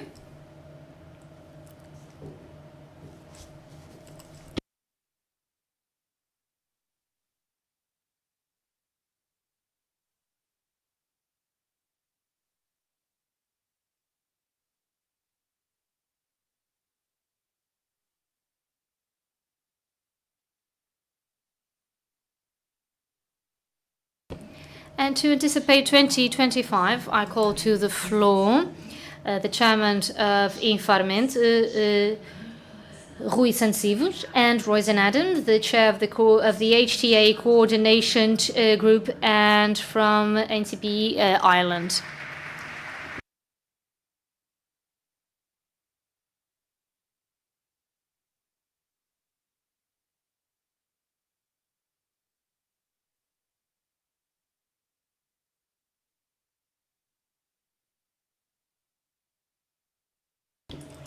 Thank you. I promised to Roisin that I would speak in English, and I hope you understand it. I think it will make our conversations easier. Words are to thank you very much for coming, because you were in another meeting and you are coming here and you will be back to that meeting. But we are very grateful that you could join us in this important symposium that you are holding today as a satellite to our conference that will be our annual conference that will take place tomorrow. As you heard, Roisin Adams, she is the chair of the HTA coordination group. So the group that will, as the name says, coordinate the assessment of health technology, so the health technology assessment that will be done in the European Union from 2025, from 12 January 2025. So it will be this group that will have the responsibility to validate, to confirm the final reports that will be then made available in the EU. So I think this is the right person to have here at the final of our symposium and look towards the next year when the application. We are struggling with some translation of some words in Portuguese. We had a problem with developers. Because how do we translate developer into Portuguese? And application is also a little bit bizarre, but there are a lot of now what we call these anglicisms that we have to accept as normal in the language. Allow me, before going to the topic, to also welcome Michael Berntgen, because we have the opportunity to have Michael Berntgen here from the European Medicines Agency. He will join us tomorrow for the conference, as you probably have seen in the program, but he has arrived, he's already here, and Michael is also at TMA. He's the head of the department that is in charge of the generation of scientific evidence, so he will be very much connected with the HTA activities that will be done jointly between the EMA and also the coordination group. And tomorrow you'll hear something about that. So I would like also to welcome you, Michael, and it's a pleasure to have you with us. So, Roisin, I think we had a very good meeting today. We had, of course, the interventions from our Secretary of State, also supporting what we are expecting, and and Lorena Boix-Alonso, the Deputy Director General of DG Santé, where she emphasized quite a lot the importance of innovation and competitiveness, but also access. But some things that you have heard already because she had been in contact with you. I have prepared a slide to just frame a little bit before I give you the floor. I mentioned this a little bit in my introductory words in the morning, but in the beginning of the afternoon. But perhaps just to highlight here that this point. So the need of the resources that we need to have, the expertise that at national level we have to provide so that the coordination group is capable of ensuring the assessment. That has been mentioned in this panel, I think, and before. The IT system is a crucial backbone of the system to move this along between the EU's, the coordination group, between the member states, agencies, also with EMA, the Commission, so all this. Then, of course, all the basis, the rules, and Roisin will talk about that. I think here I would like also to take this opportunity to thank Roisin, because I think the coordination group, and I have, my colleagues are also here, Marianne and Elena and Claudia and many others that are here in the room, Inês, so on. I will not mention all of them, I will start forgetting again. The work that has been done has been Herculean. It has been tremendous. Of course, we have to praise EUNETA for the preparation, but it has been necessary to develop this. Of course, there are some to be concluded, but this will be mentioned by Roisin. And then the final point I wanted also to highlight here is the importance of this governance. I think Roisin will mention that we need to connect EU part with national part.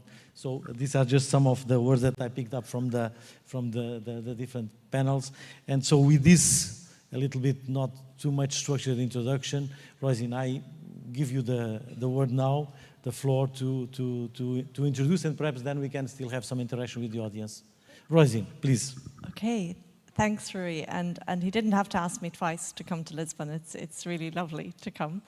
I think it's something very nice as well, because of course it was under the Portuguese presidency that this regulation arrived to us. So there's something very nice about being here almost on the eve. We have 55 days to go, so I'm now down to counting in days. But yeah, so I think you've had quite a nice description this morning, and I have some slides, but I can move more quickly through some of them. But just to give you a sense of where we're at in the coordination group.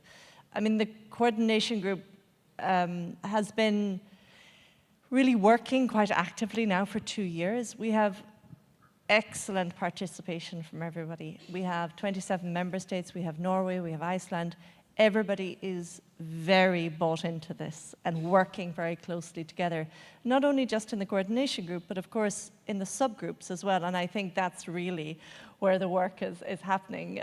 There's mammoth work happening and really driving towards the state of 2025, trying to get guidances and procedures ready so that the health technology developers know what they have to do, that they have the guidance that's needed, that member states know what they will have to assess, because it is the member states who will be assessing, of course, and really just trying to get all of the infrastructure in place. Rui, you've mentioned some of the infrastructure here, and I think in terms of I suppose our homework or our copybook that we're trying to tick off at this point, we have our implementing acts now in place, and this is really the tertiary legislation, giving a bit more detail of how this will actually work in practice.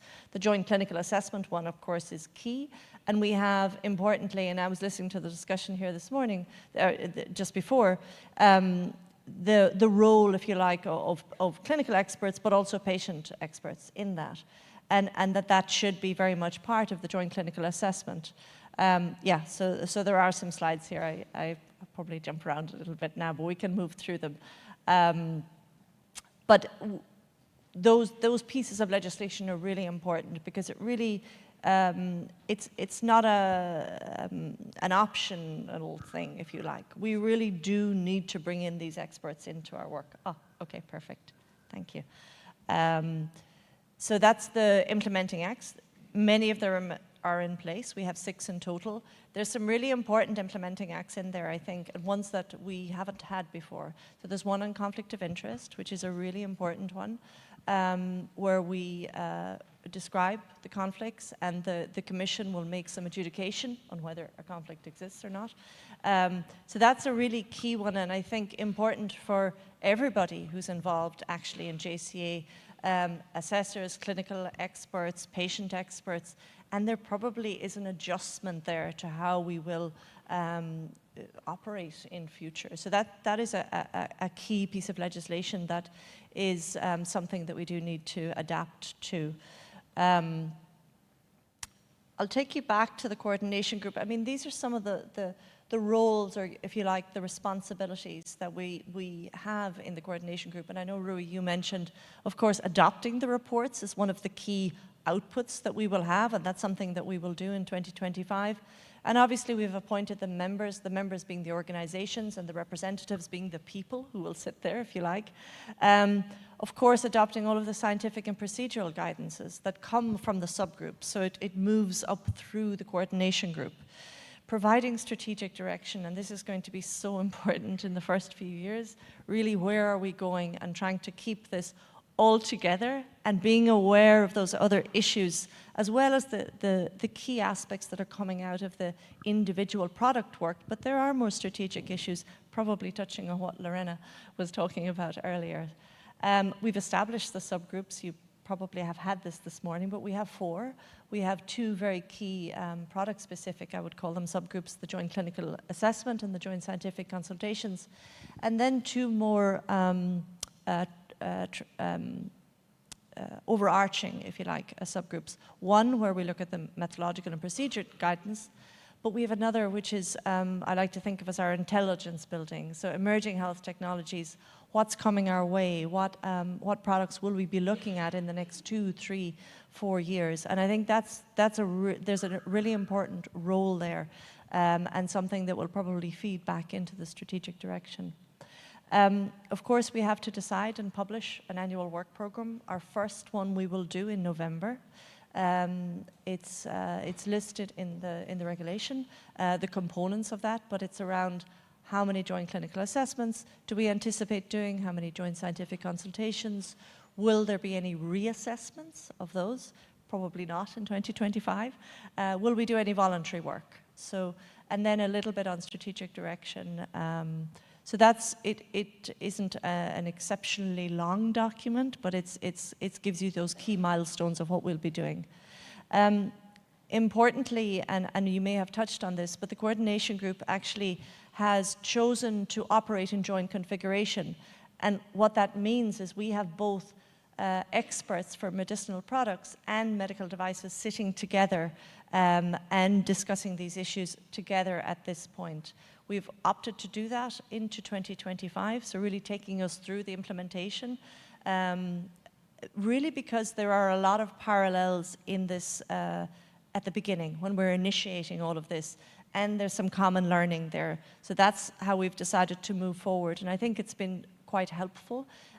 Importantly, we've also had some breakout sessions where we discuss maybe a little bit more targeted some of the distinct issues that you may get for either medicinal products or medical devices. So we've started to look at how we can operate effectively in this joint configuration.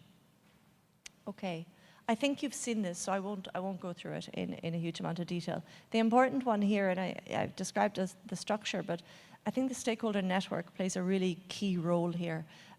We will be expanding the stakeholder network up to about, I think, doubling in size. So we're having a lot more organizations here. It's predominantly patient and clinical expert groups, which I'm really happy about. And we've had some very active dialogue. We have another meeting on the 29th of November, straight after the coordination group, and it allows a space or a platform to try and tackle some of the more practical issues, as well as being able to give information to the stakeholders, but also for us as a coordination group to ask questions, to seek some additional counsel, if you like, from the stakeholder network. Okay. So a little status report. Yeah, so 55 days to go. Yeah, one of those days is nearly over, so yeah, we're counting down. And no Christmas holidays. Most of our main scientific guidances are in place. We have, and I think that's been detailed this morning, we have quite a few to adopt on the 28th of November. I think we'll have about 13 in total. So yes, I think it is phenomenal, the work that has been done in all of the subgroups. And considering that we've brought together this many member states to agree on common ground, I think it's phenomenal, and I think it's really the true spirit of Europeans, what we could do. So I think it's wonderful to be part of that. As I said, almost all of the implementing acts are in place. The capacity building is ongoing. We've 2 tenders now. We have one that's been agreed, so we're all very happy. Starting today. Starting today, yes, exactly. So this is around building up capacity in the member states, training, making sure that we have training on what will actually happen under the HTR. So yeah, I'm very excited about that one.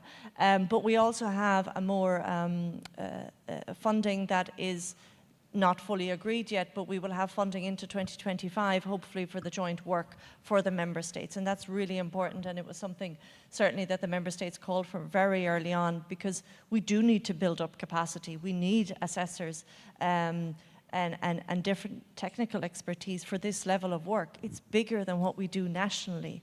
We're looking at more questions than what we will look nationally, and potentially a little bit more technically complex.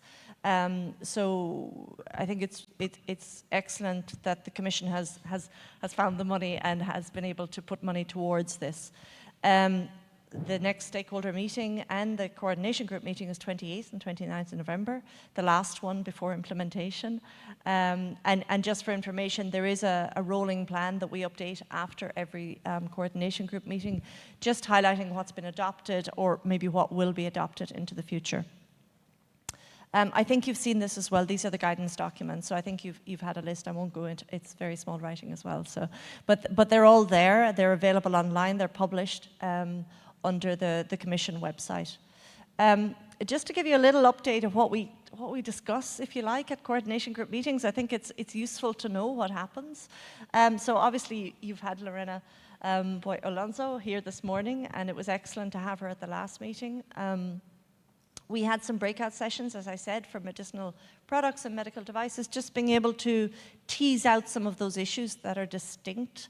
For medicinal products, we spoke about capacity. We speak about that a lot, trying to support the member states for the capacity building, but also talking about the number of assessments that will be on our plate in 2025. We think around 30 medicinal products. So, you know, that's a significant number, and we have to find assessors and co-assessors. But I think we're in a reasonably good place, I would say. And of course, we'll never know the number until they actually make their application through the EMA, so there's a little bit of movement around that. We spoke a little bit more about the letter of intent procedures, and this is a pre-submission phase before the actual JCA process starts. Again, trying to build intelligence, trying to understand from health technology developers, what will you come with? But also for us to know, but for them to understand what they will need to submit. So we have a procedure, a joint procedure with the EMA on that. And I'll take this opportunity to really call out to anyone who, if you have products, please come and submit. So for oncology and ATMPs. We discuss a lot about national implications. The HTA regulation it happens at Europe, but of course the end point is in the member states. That's when patients are getting access to treatments that they need and when they need it. So it's really key for us to connect with that all of the time.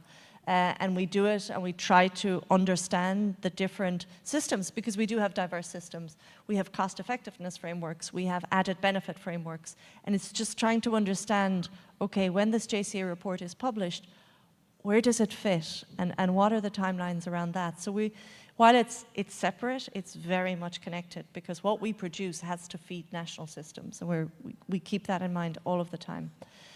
Medical devices, yeah, the timing is not a little bit different for medicinal products. So obviously we're going to start joint scientific consultations in 2025. We're going to start slowly.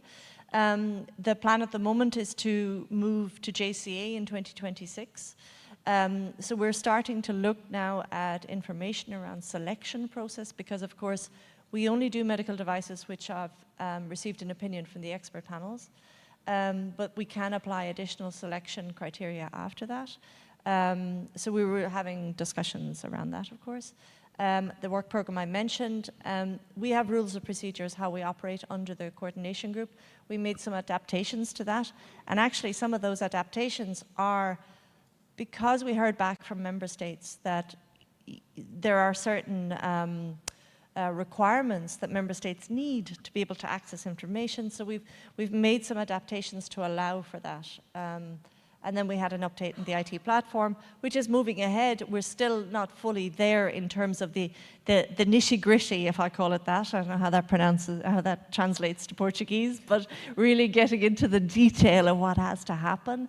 But the platform is there. We are still working through to some of the workflows, but we really just need to push on with that and make sure that we keep the tempo up for that work as well. That's all my slides, but I'm very happy to continue the conversation. Yeah, thanks. Thank you, Rosie.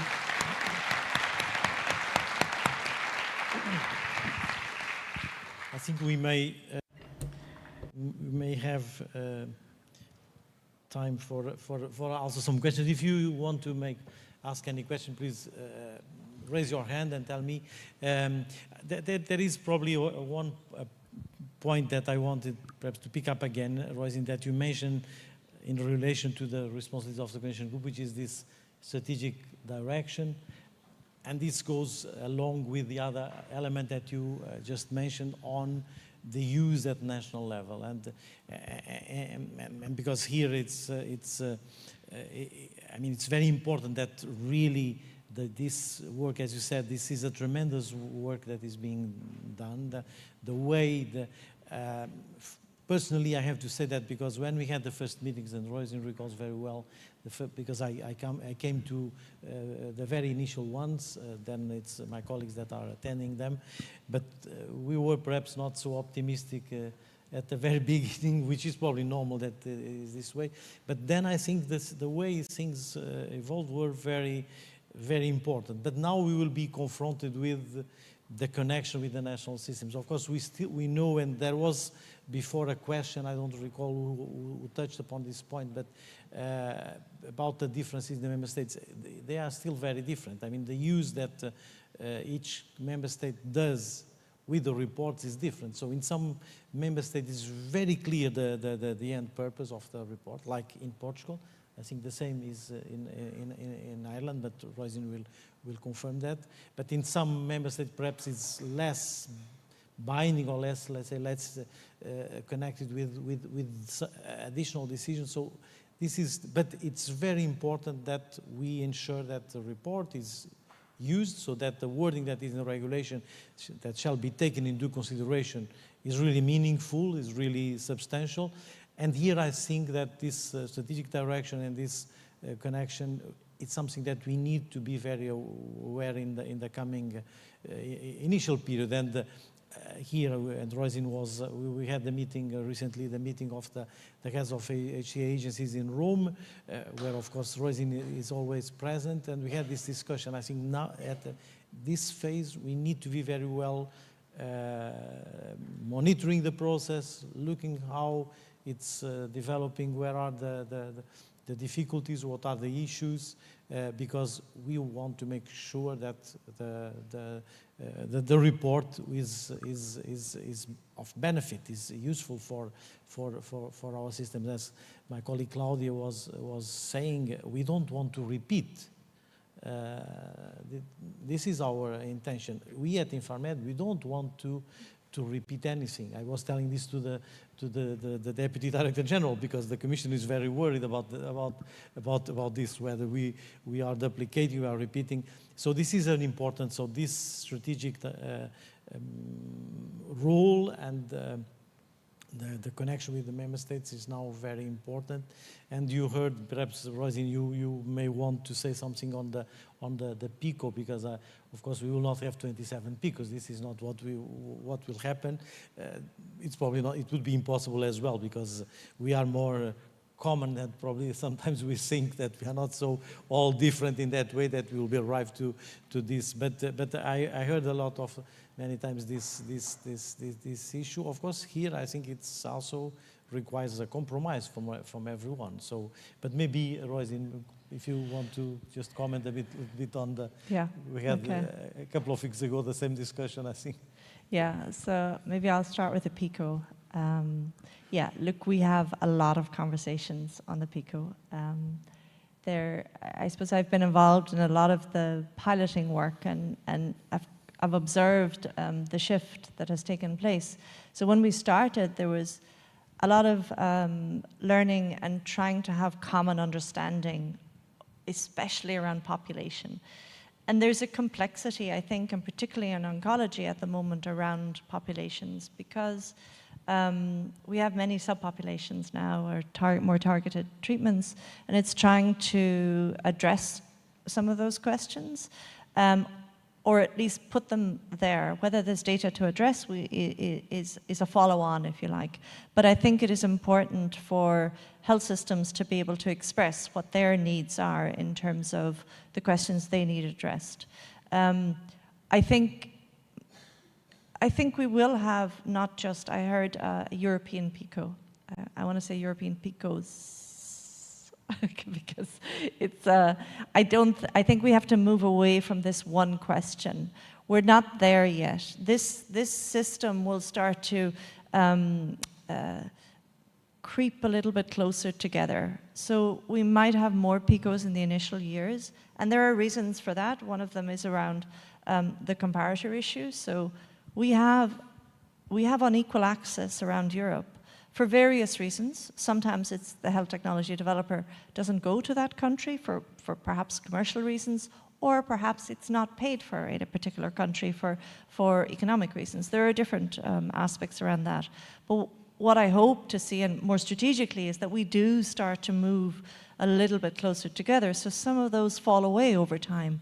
We have similar comparators in different countries, and therefore I think that affects population as well. So there's a knock-on effect. So I don't want to overpromise that we're only going to have one PICO in the initial years. We won't, and this is part of the system that we're trying to develop. I think strategically, I think what you say, Rui, is so key. It's so important that we remain connected to the national systems, because that's where it happens. That's where we're providing evidence to.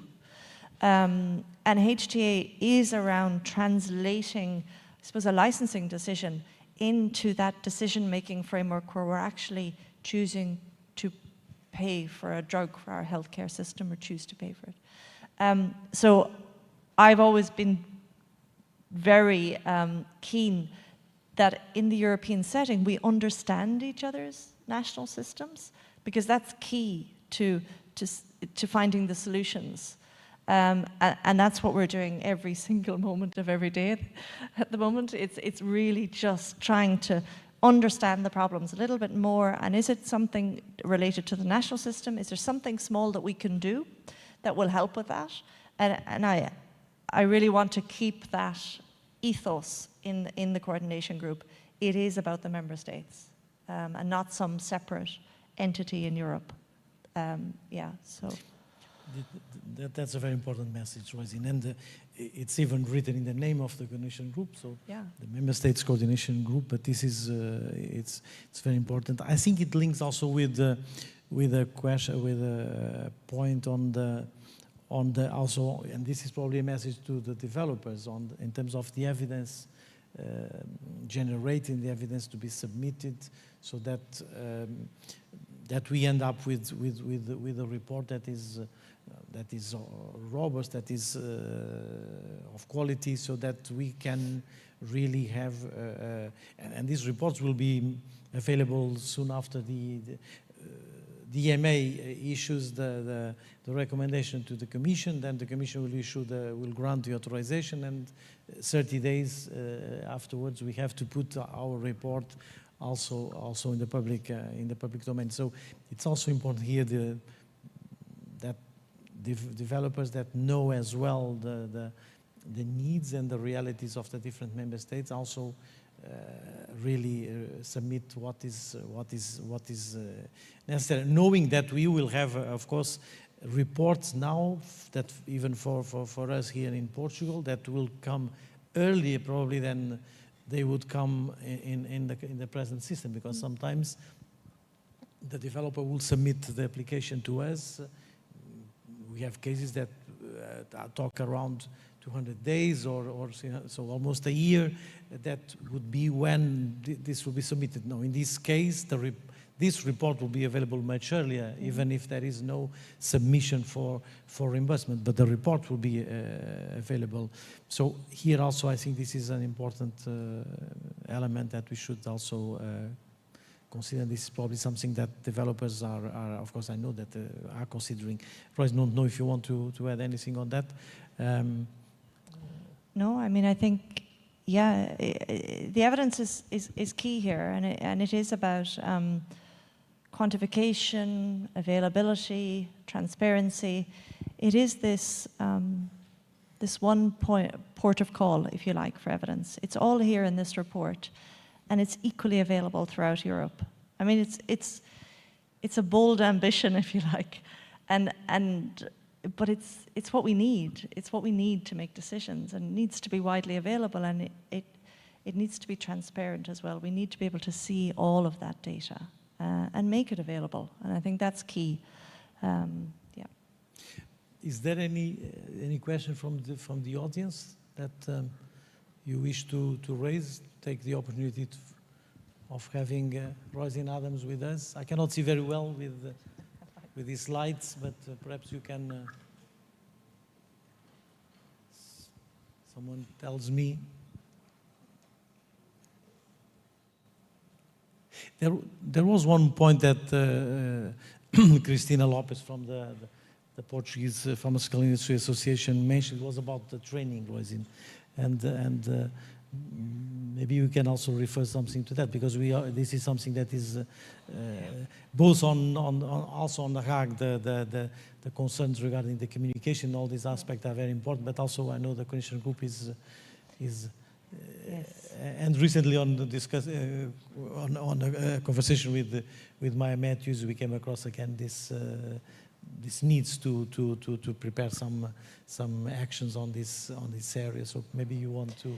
Yeah, so I mean, the training is, so the coordination group have decided to run some webinars, really, and this is to try and serve primarily those who will be applying in 2025, some very practical information. What do who's your point of contact? Are you in scope? What will happen? Are, timelines, just very practical information. So we're going to try and run those as often, I want to say monthly, but let's see how it goes.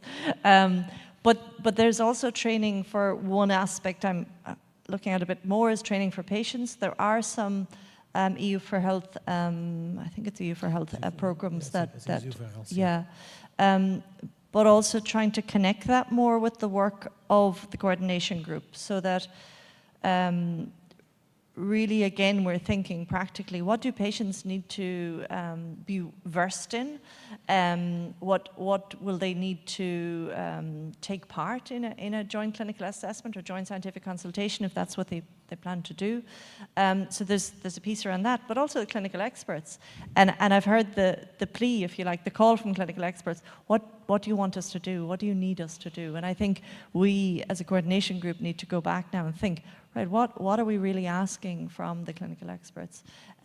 Something that I think needs to come out as well, because we now have a conflict of interest implementing act, I actually think there needs to be a little bit of training around that too, for people to understand, when a conflict exists and when not. And yeah, because this is new. All of this is new, and I think it's important to span all of those areas. And never mind the assessors, and trying to build up training in the member states. Yeah. So yeah. Yeah, the assessors will be essential. But this point on the conflicts of interest is really relevant, and for the first time we are having a piece of legislation, because the rules that will apply to the coordination group in relation to the conflict of interest, which is very important to the credibility and to the acceptance of the reports. But this is now in a piece of legislation. There is discussions also at the EMA in this area. The EMA is consulting on reviewing also the current rules. But this will be very, very, very relevant, that we all know what it means in terms of the applying those rules, because here we will have many interactions when we are consulting the experts, consulting the patients. So we have to be very conscious of how to ensure that there is no doubts about that, because otherwise they will appear later on, and this is something that we should not wish to happen. I don't see any further question. If someone, please shout, otherwise I won't see you. So if not, I think it's around 6 o'clock, Roisin. I think we can close here. Perhaps a final word regarding 2025. Probably we are too optimistic sitting here, I think, but... Can never be too optimistic.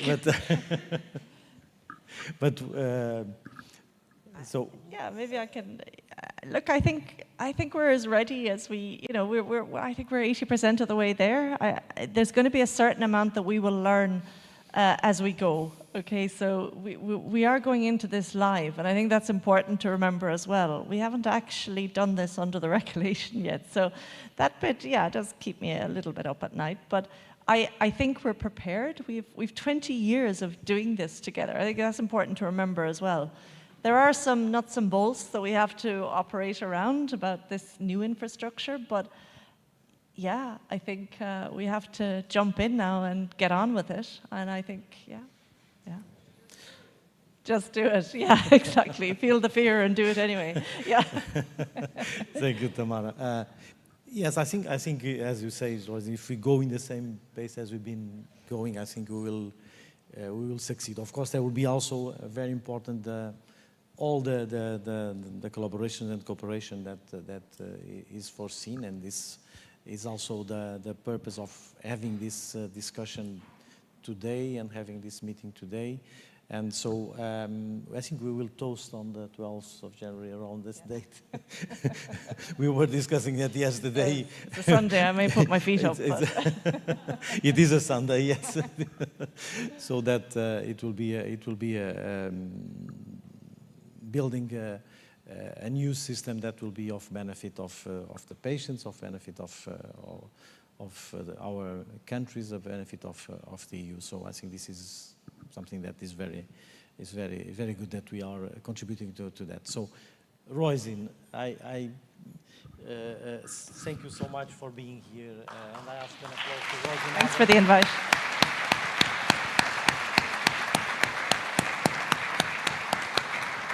Thank you. Para a sessão de encerramento. Now the closing session, I'd like to call to the floor the other members of the direction of the INFARMED, Carlos, the president, and Dr. Viegas, member of this committee.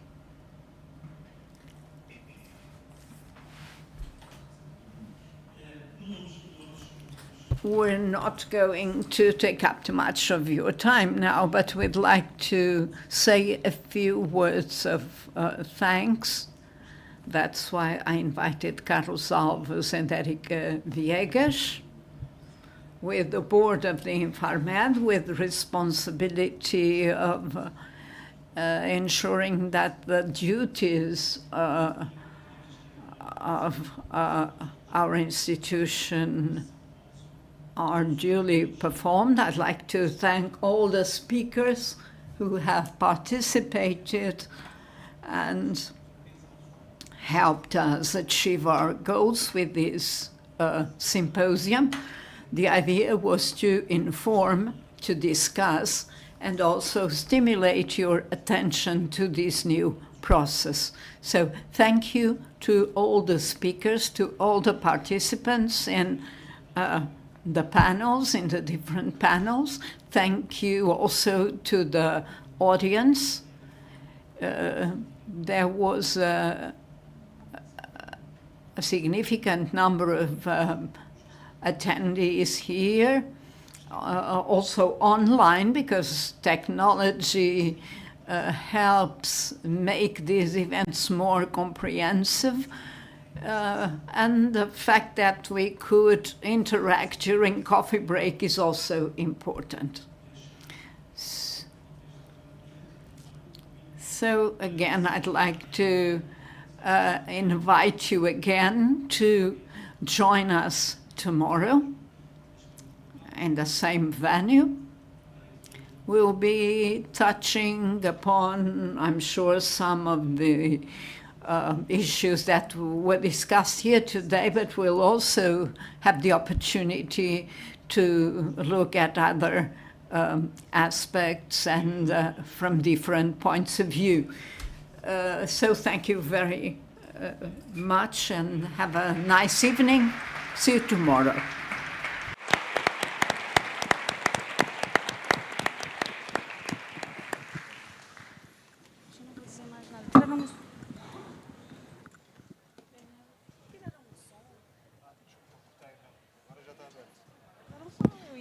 Eu não posso deixá-lo sempre aberto.